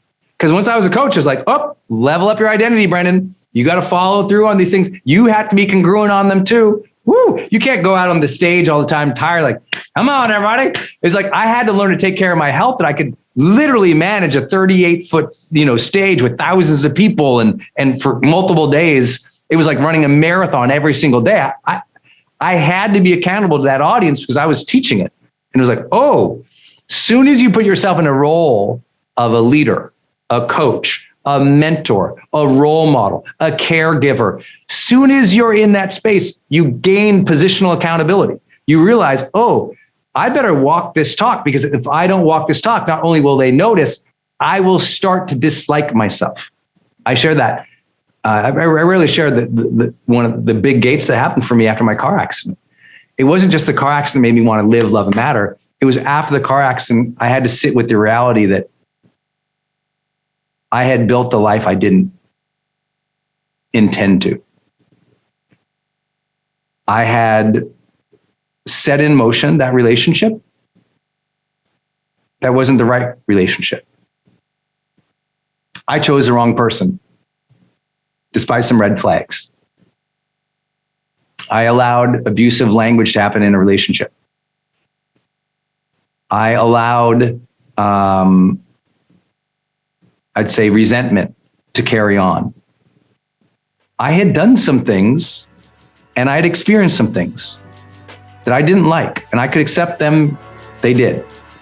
But now I was accountable for building that next relationship that had to be better.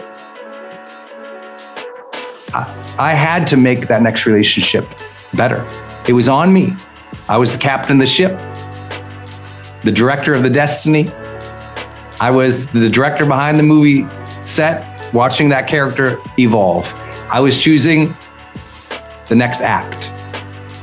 That's accountability.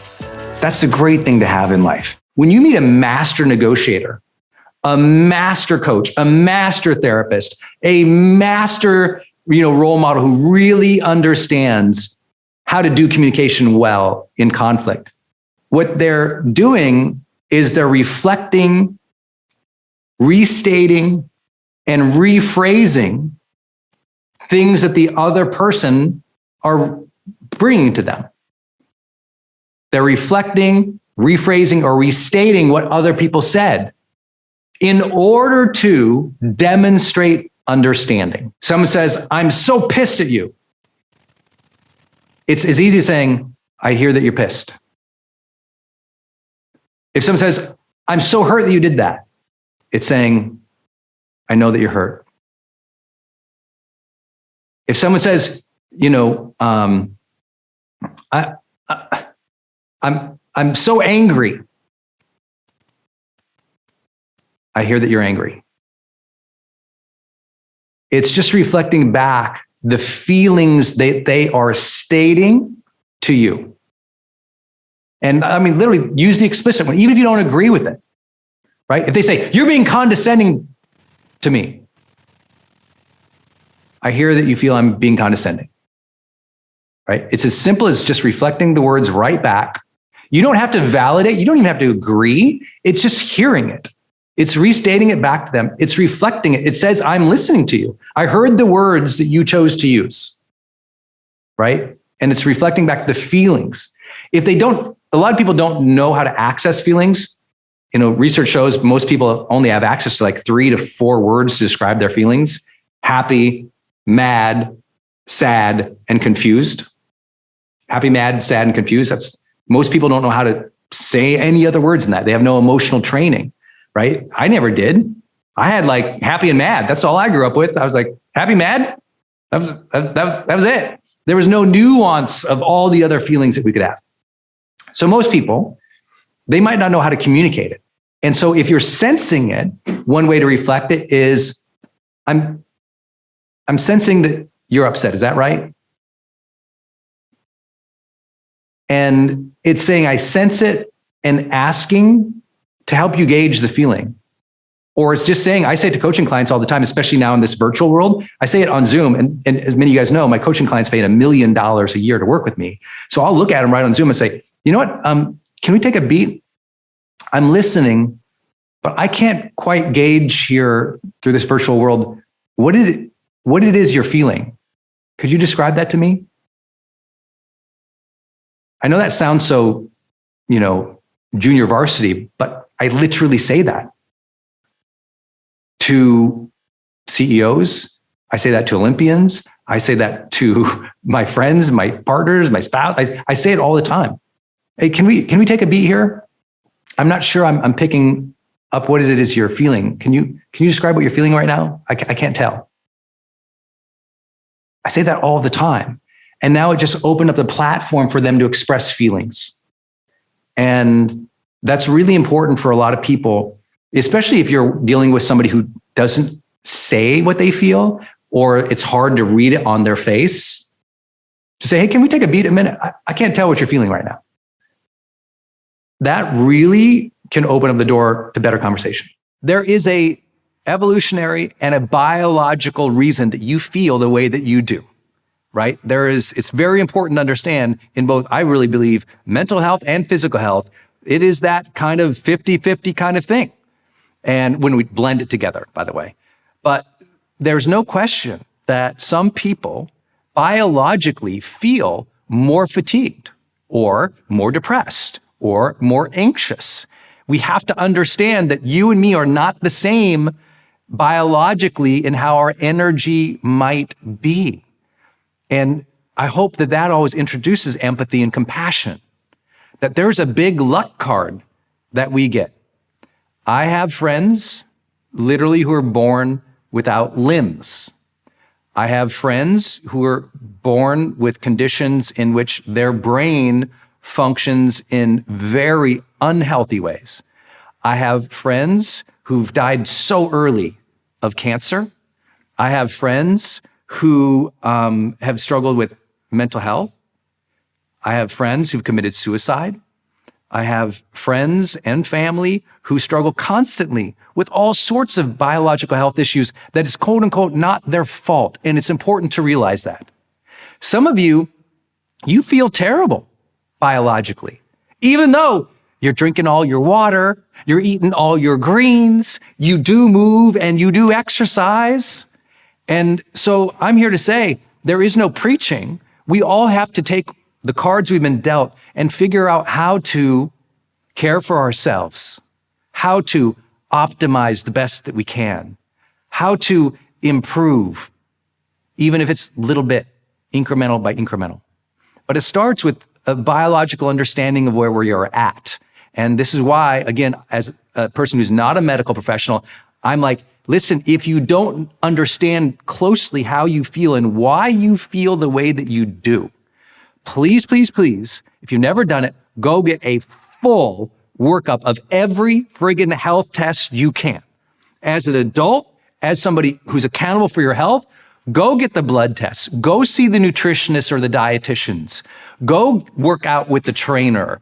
Go literally do all the genetic testing that you can do to understand what's up with you.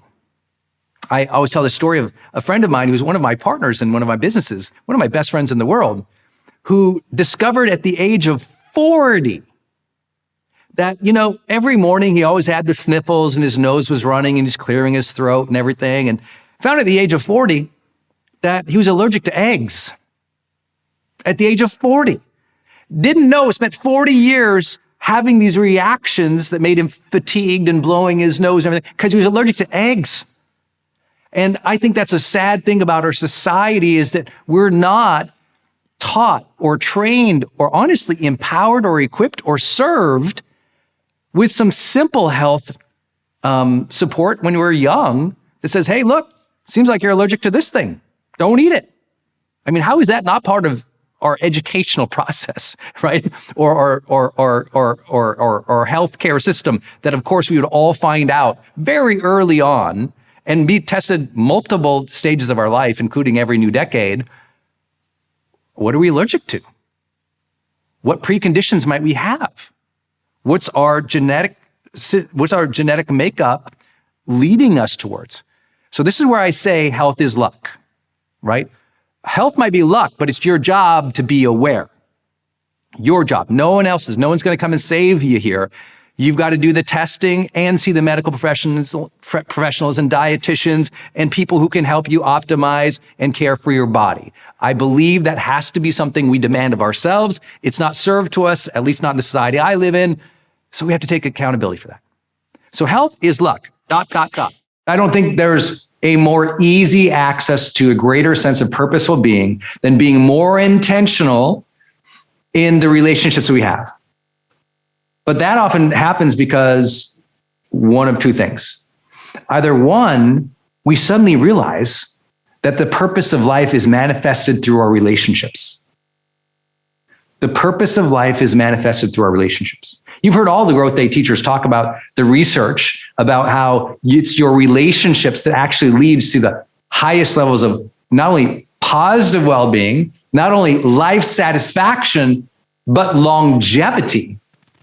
The biggest study of the longest living people on the planet happens to be completely showing that the highest correlation to life length and positive life length, meaning you lived a good life and you lived a long life, came from people who had one or two deep, meaningful relationships. And they found purpose in that. They found purpose in their children, or they found purpose with their wife or their spouse or their partner or their family. There was purpose there. And sometimes purpose in the social realm can really fill us up in the self realm. So for those of you who are struggling with yourself, know that maybe deepen some of those relationships around you.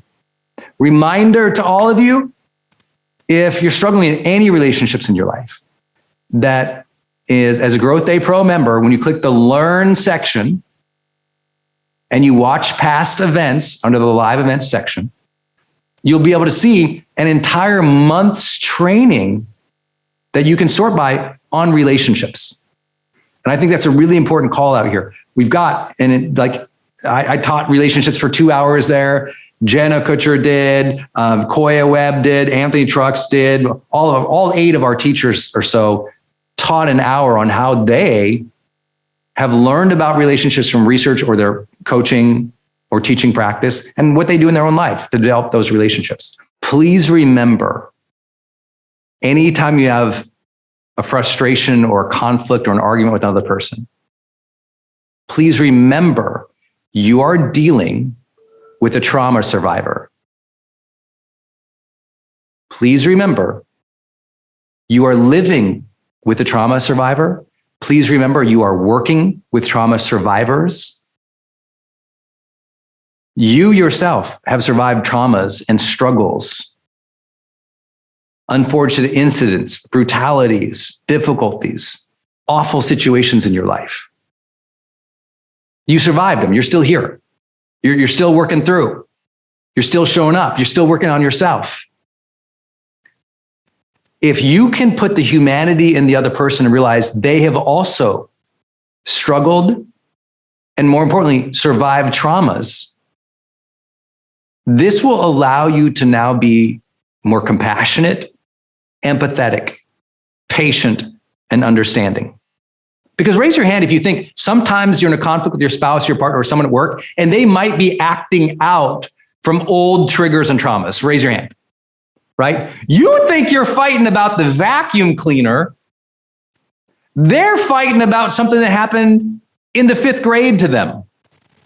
Raise your hand if you know what I'm talking about. The person you're dealing with in that moment, we always teach like freshmen in college about conflict. You're not actually there in the moment with that person. One of you is probably in high school or in elementary school. You're in a situation or a moment in your past that's being triggered to bring up all these emotions, and you're acting out from the emotion. That's usually unconscious for most people, isn't it true? The more therapy work, the more coaching, the more perspective, the more self-improvement, the more healing you do, the more you're aware of those things coming up, and they will come up, as we'll talk about in my next point. But if it's true that something's come up for you and it's uncontrollable or it's upsetting, it's happening for the other person too. I had a great interaction with a person at work one time that I learned a lot. I was very much, I know this is really hard to understand, but I was productivity Brendon. You know, I was like, man, I was getting stuff done. It's hard to keep up with me. I'm like, I schedule it, I show up, I deliver it. I schedule it, I show up, I deliver it. And I do it with a positive mindset, and I'm going to make it happen. Like that was really, really strong in who I was in my 20s, right? And I remember having this conversation and, well, there's no better way to say it. I was a kind of a condescending jerk to somebody at work. I was not nice to this person at work. Early 20s, probably, just starting my career in consulting. And a partner at the company saw the interaction, and she pulled me aside. And she asked a question that changed my life. She said, Brendon, if you knew that person was dying, how would you have handled that situation? And I was like, whoa. I mean, it was like, I literally went into tears. Like immediately the second she saw it, she said that. Immediately went into tears. It was like, whoa. Now let me ask you that. Think about the last argument or conflict you had. What if that person was sick? What if that person was hurt? What if that person was dying? Trust me, I know how the pessimists and the people who don't like personal development would receive this conversation right now. Oh, Brendon, here he goes. I get it. Trust me, you're not the first persons I've trained on this topic. Oh yeah, sure, Brendon. Now I'm supposed to, every time I think about having an argument, think of that they're going to die. Sure, it's practical. Maybe it's not practical, but maybe it's spiritual. And I say that because there's not a single person you're talking to who isn't dying. Not a one. You won't meet a person your entire life who isn't dying. That's what we call in our work mortality motivation. When we can see humans as mortal, when we can realize it's a short stint for all of us on this planet, everything can shift a little bit. If you don't feel this day, it's very likely tomorrow you're going to be like, I don't feel purpose. And you forgot that feeling the moments of life, that's presence, is part of purpose. And to feel them even more, you bring in intention to it, right? To feel the day, you have to have the intention to feel the day, right? Intention precedes feeling. But most people don't know that. They have a feeling, then set an intention. I don't like this feeling, I'm going to change. But when you become more conscious, you say, oh, I'm going to enter this next situation intentional. It asks, what is it that I would love to experience or make happen in this next moment? Oh, I'm going to go play with the kids, or I'm going to go teach my kids math. Okay. I'm going to go teach my kids math.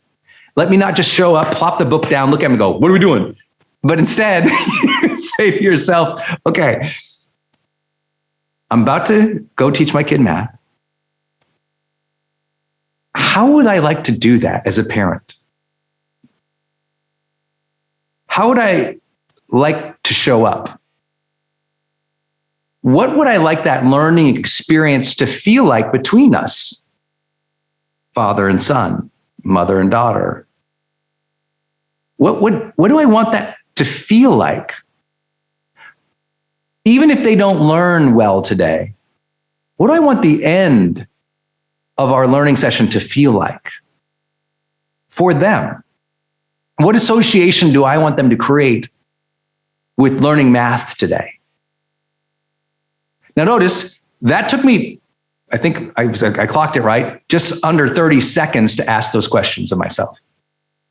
Intentional living doesn't take that much longer. It's like a beat before going into the situation. Let me take a second here to enter the situation more intentionally. That is the process of bringing purpose to a situation. Right now I'm using and replacing the word intention with purpose for a specific reason, because people get all lost in airy fairyland when they talk about purpose. But ultimately, purpose looks a lot like daily intention. And the more daily intention you have, research shows the more you say you have a purposeful life. Notice, it doesn't say you earn more, built more, did more. It says the more daily intention you have, the more you sense your life is purposeful. Sometimes there's life circumstances that just kind of shake you up. Many of you guys know my story. I'm here because I had a car accident when I was 19 years old. And it knocked some sense into my young man's head and said, hey, life can be incredible. You just don't know how to do it, kid. You're gonna have to learn to live. You're gonna have to learn to love. You're gonna have to learn to matter. And I had to learn how to do that. And even if you heard that story before, you probably never heard me say this part, which is because I speak all the time and I've shared that story literally thousands and thousands of times, I've had thousands and thousands of people come up to me after events. And one of the sad but tragic and real things that happens sometimes is people come up and they say, Brendon, I hear your car accident story and you changed your life. I had a car accident. My car accident was worse than yours. Or I had a car accident. It was the same as yours. Or I had a car accident and I should have had a realization, but they all say the same thing. I had this situation and it didn't change me. Why? People ask me that all the time in interviews. Why do you think that you had a car accident that changed your life, or you've had these brain injuries, or you've had these traumas, and you shifted from it, and other people have that same experience, or even more of like a wake-up call, but they don't wake up? Why? Why is it some people have the same situation and it's a wake-up call to them, and it shifts them and changes, and it actually causes a transformation? Sometimes called post-traumatic growth, And other people, same situation, nothing changes. Well, they've studied this in psychology, and they've found a lot of interesting things that you would say, of course. Well, for some people it mattered, it meant something. For some people, there was this going on in their life. For some people, they were in this age. Some people, they were, in this, this mental or emotional state or stage. And unfortunately, psychology usually is not in charge of long-term development, right? Most psychology studies are very short-term. And even the long-term ones aren't measuring for what makes the transformation. They're more conceptual and they're more survey-driven. But here's what you would find if you actually coach people and you work with people over and over and over again. You know what you find? The difference maker isn't the event, how transformative or traumatic or even the meaning at the event. What changes for people is if after the cue, right? The cue is the triggering event, the situation. After that, if after that, they make personal development, or what we say, self-improvement, a way of life, the changes happen. The transformation is sustained or manifested. If we don't make self-improvement a way of life, that means we are consciously being intentional about our day. We are evaluating ourselves. We're being aware of how we're experiencing life. We're being aware of our thoughts, our feelings, emotions. We're directing those things and taking responsibility for those things a little bit better. We're entering situations and social situations in ways that are a little more intentional or a little bit more graceful, or what we'll talk about today as purposeful. What emotions do you want to feel and experience every day? How do you want your body to feel and move through space? What kind of stamina do you want to have mentally and physically? What kind of endurance do you want in your soul, in your spirit, to be able to show up day after day, even when it's hard and difficult and awful, even when they betrayed you, stole from you, hurt you, so you can still show up and give the energy of love? How is that for an energetic vision? Where is love in your vision? Where is the vibrancy behind that love? Where is the ability to project, demonstrate, or envelop others in a spiritual kindness, compassion, love, empathy? This is part of your energetic vision, isn't it? Energy, mentally, emotionally, physically, spiritually. And if you have no vision for that, you'll just show up. That's it. You'll just show up. And if you just show up by default in this world today, what that means is you'll be surrounded by 50 bags of potato chips and all the comforts and ease that the world affords us, and your health will go to hell. And I really, truly believe it is by having an energetic vision and then living in alignment to that, demanding of ourselves to live in alignment to that. I'll give you an example. I'm somebody who, obviously my energy is really important to me. And it's super hard. There's days and stresses and difficulties that it's so hard to, quote unquote, be me, right? With the expectations the world has, it's just like intense. And some days I deal with it well, some days I don't. But if you follow me around for a month, you're like, look at all these things this guy does to care for his health. The first big gate of personal development that I believe everybody goes through in their own journey to maturity, happiness, fulfillment, aliveness, connection with others, ultimate life satisfaction, that first gate of awareness the first gate of personal change is awareness. Now, I know some of you already know this, but think about this. In any given moment, we can be aware of our feelings, of our environment, of how our emotions are affecting our minds, of our decision-making, of our surroundings, of God, of universe, of connection to this very moment. In any given moment, awareness can ebb and flow, can't it? And sometimes in your life, I know some of you feel this way, you're going so fast, there's so much on your plate, you're so busy at home and at work, everything's going 90 miles an hour, and it's like, it feels like you're so torn from happiness or torn from the moment that you don't feel connected.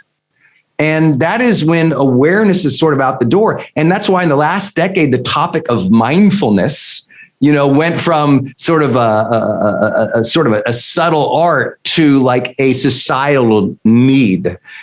And as all of the research has been showing in the mindfulness research of how that can make us feel more grateful, happy, appreciative, loving, connected, and kind, and resilient, it's become more and more clear that people get this.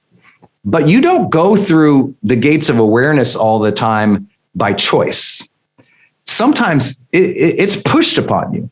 I know many of you have had that story, just like I have in the past, where you weren't ready for change. You might have been resistant to change. Does anyone have any family members, team members, people in your life who are resistant to change? It's just like you're around people and you're like, why won't my husband change? Or why won't my child want to be better? Or why won't my kid do better in high school? Or why? It's like we all know somebody who just doesn't ever shift into that. And what you need to know, I'm going to make you sort of a casual coach today, or an influencer, or a leader today. We'll use all that under the term of influence today.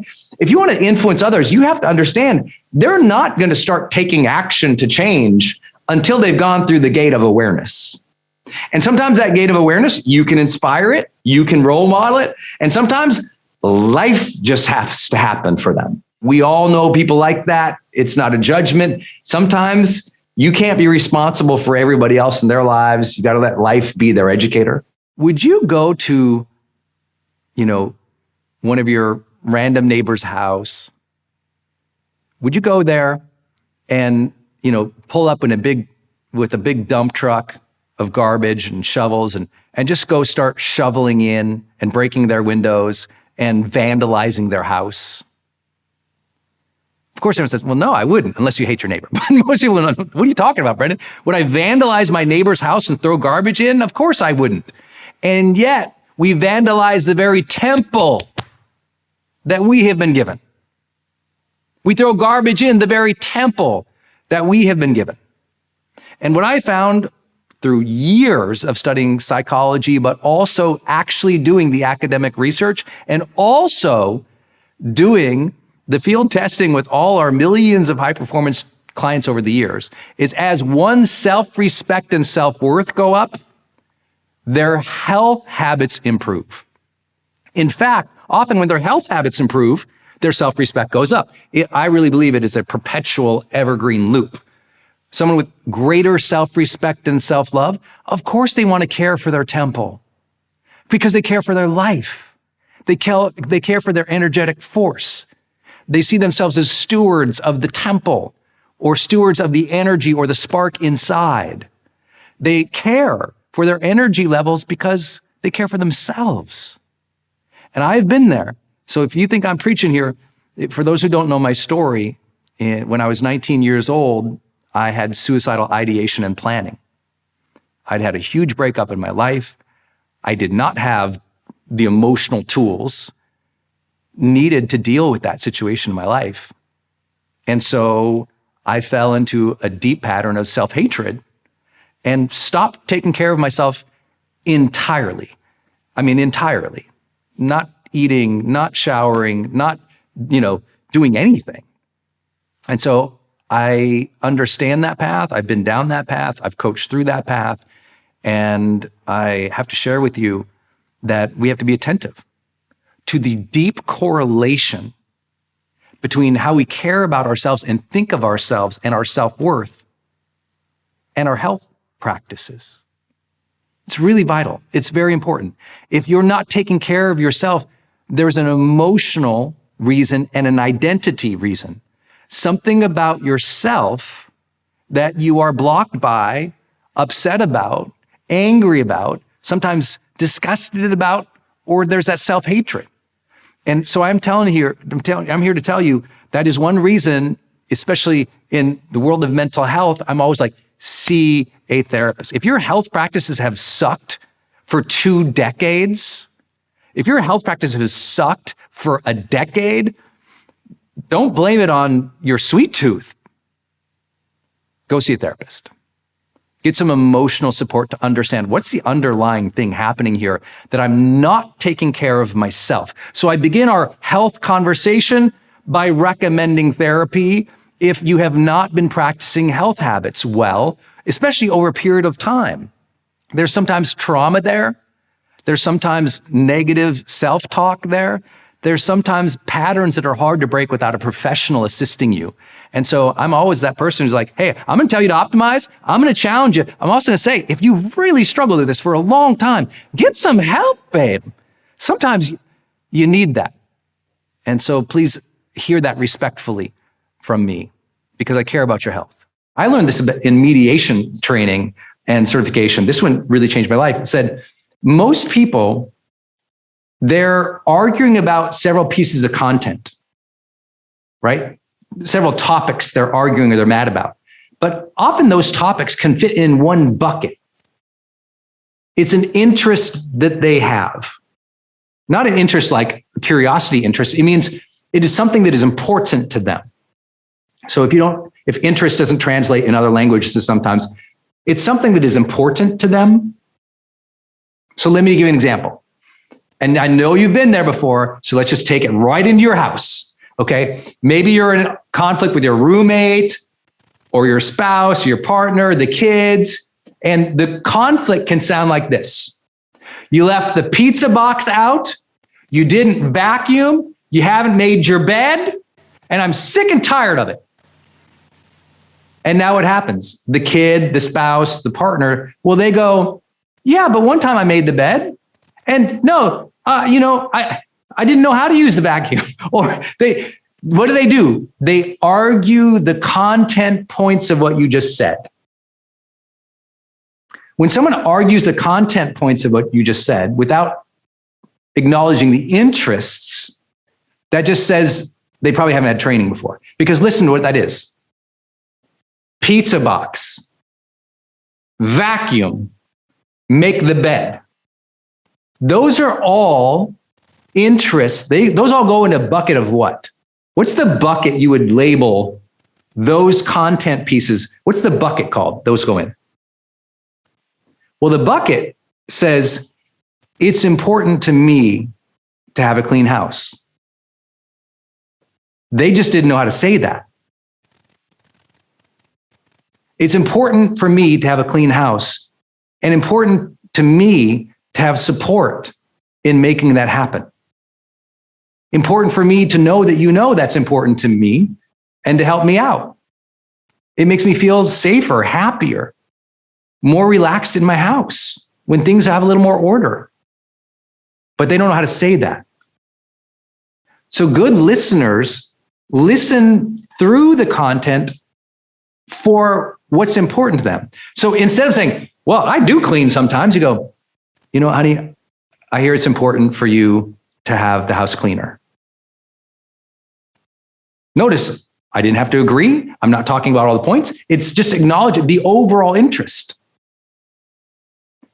If you really want to earn points, you'd say, honey, I hear that, and I recognize it's important for you to have a little more orderliness around the house and a little more help. Is that right? Is that what you're saying? Is that right? Is that what you are saying? So if you reflect back the perceived interest and then you say, is that right? Is that what you're saying? Am I getting that right? And you stay open. What ends up happening is usually they say yes, or they go, no, what I'm trying to say, and then they'll share what's really important. Most people have only learned to argue about the little points, so they don't know how to make the big point. If you help them go to the big point called interests and have that conversation up there, most people can agree. On the little things here, we might fight about. So let's start up there. Does that make sense to everybody? It's interests versus just the content or the complaints. And as soon as we can get there and we reflect back to that, now they feel heard. And they feel heard at the macro, which makes them feel understood as a person. Not just heard or complied with at the micro, which even if they think they want that, they'll appreciate this one more. Could you write that down and underline it 20 times for me? Improve the situation. Build the relationship. I literally mean this. Don't watch this passively. Write it on a piece of paper right now. Paper, pen, remember those?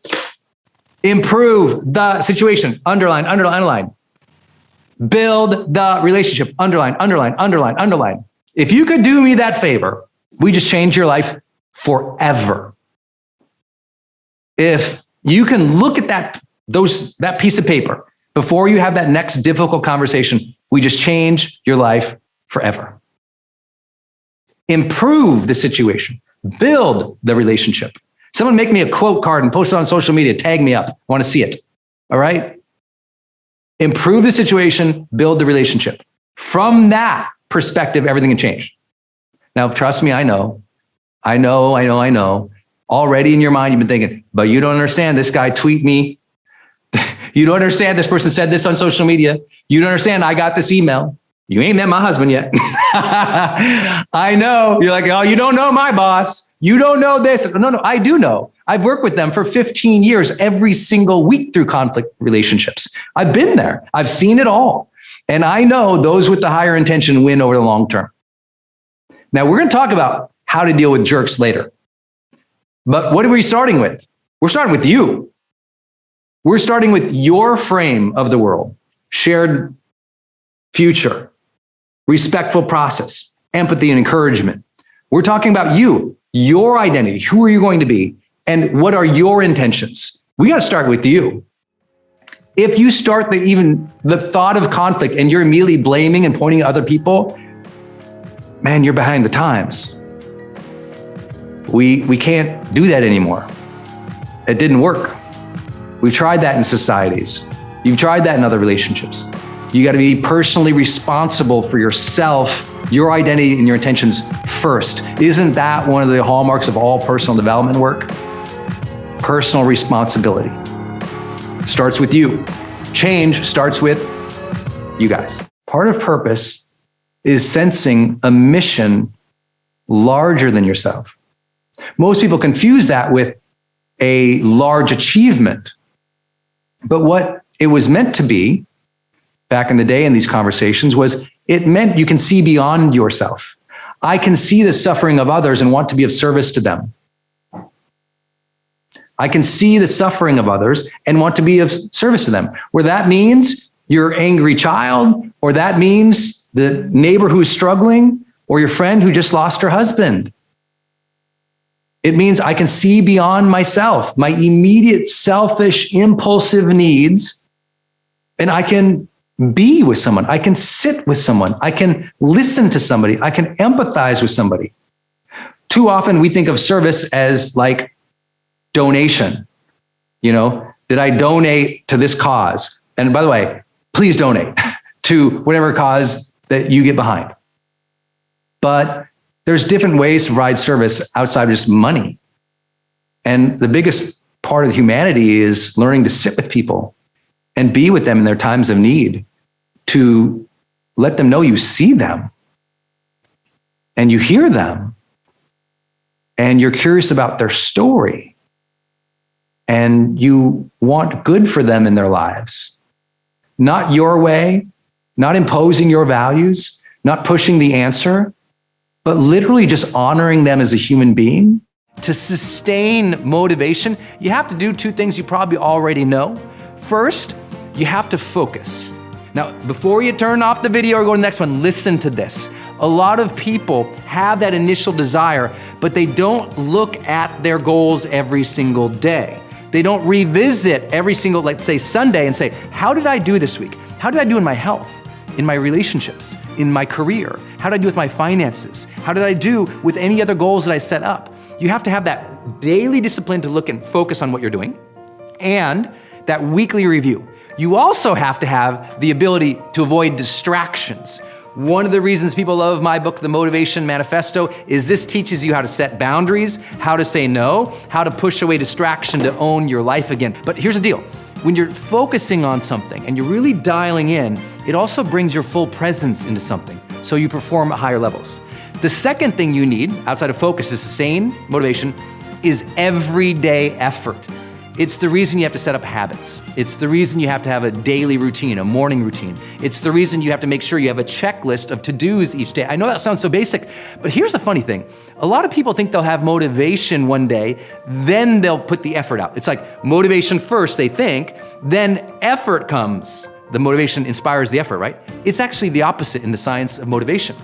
It's with daily effort that motivation comes. I like to tell people this, with momentum comes more motivation.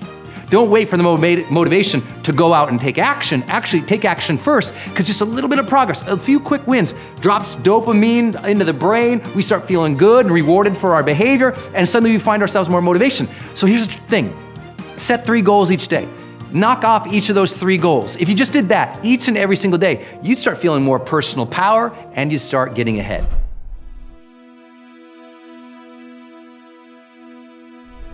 Because you made it this far in a video, I want to celebrate you. Most people start and don't finish. Most people never actually follow through. Most people say they want something, but they don't ever do the work to actually get it. But you are different. You are special. Believe Nation, you made it here all the way to the end, and I love you. So as a special celebration, if you put a hashtag believe down in the comments below on this video, I will showcase you and celebrate you somewhere on the screen in a future video, because you are awesome. For 10 more amazing rules from Simon Sinek, check the video right there next to me. I think you'll love it. Continue to believe, and I'll see you there. What specifically is it about me that I know that you would be there for me no matter what? And it's going to be very difficult for them and they're going to struggle. Don't help them. Don't let anybody else help them. You have to let them go through the uncomfortable process, and you have to play devil's advocate. So they'll say things like, I don't know.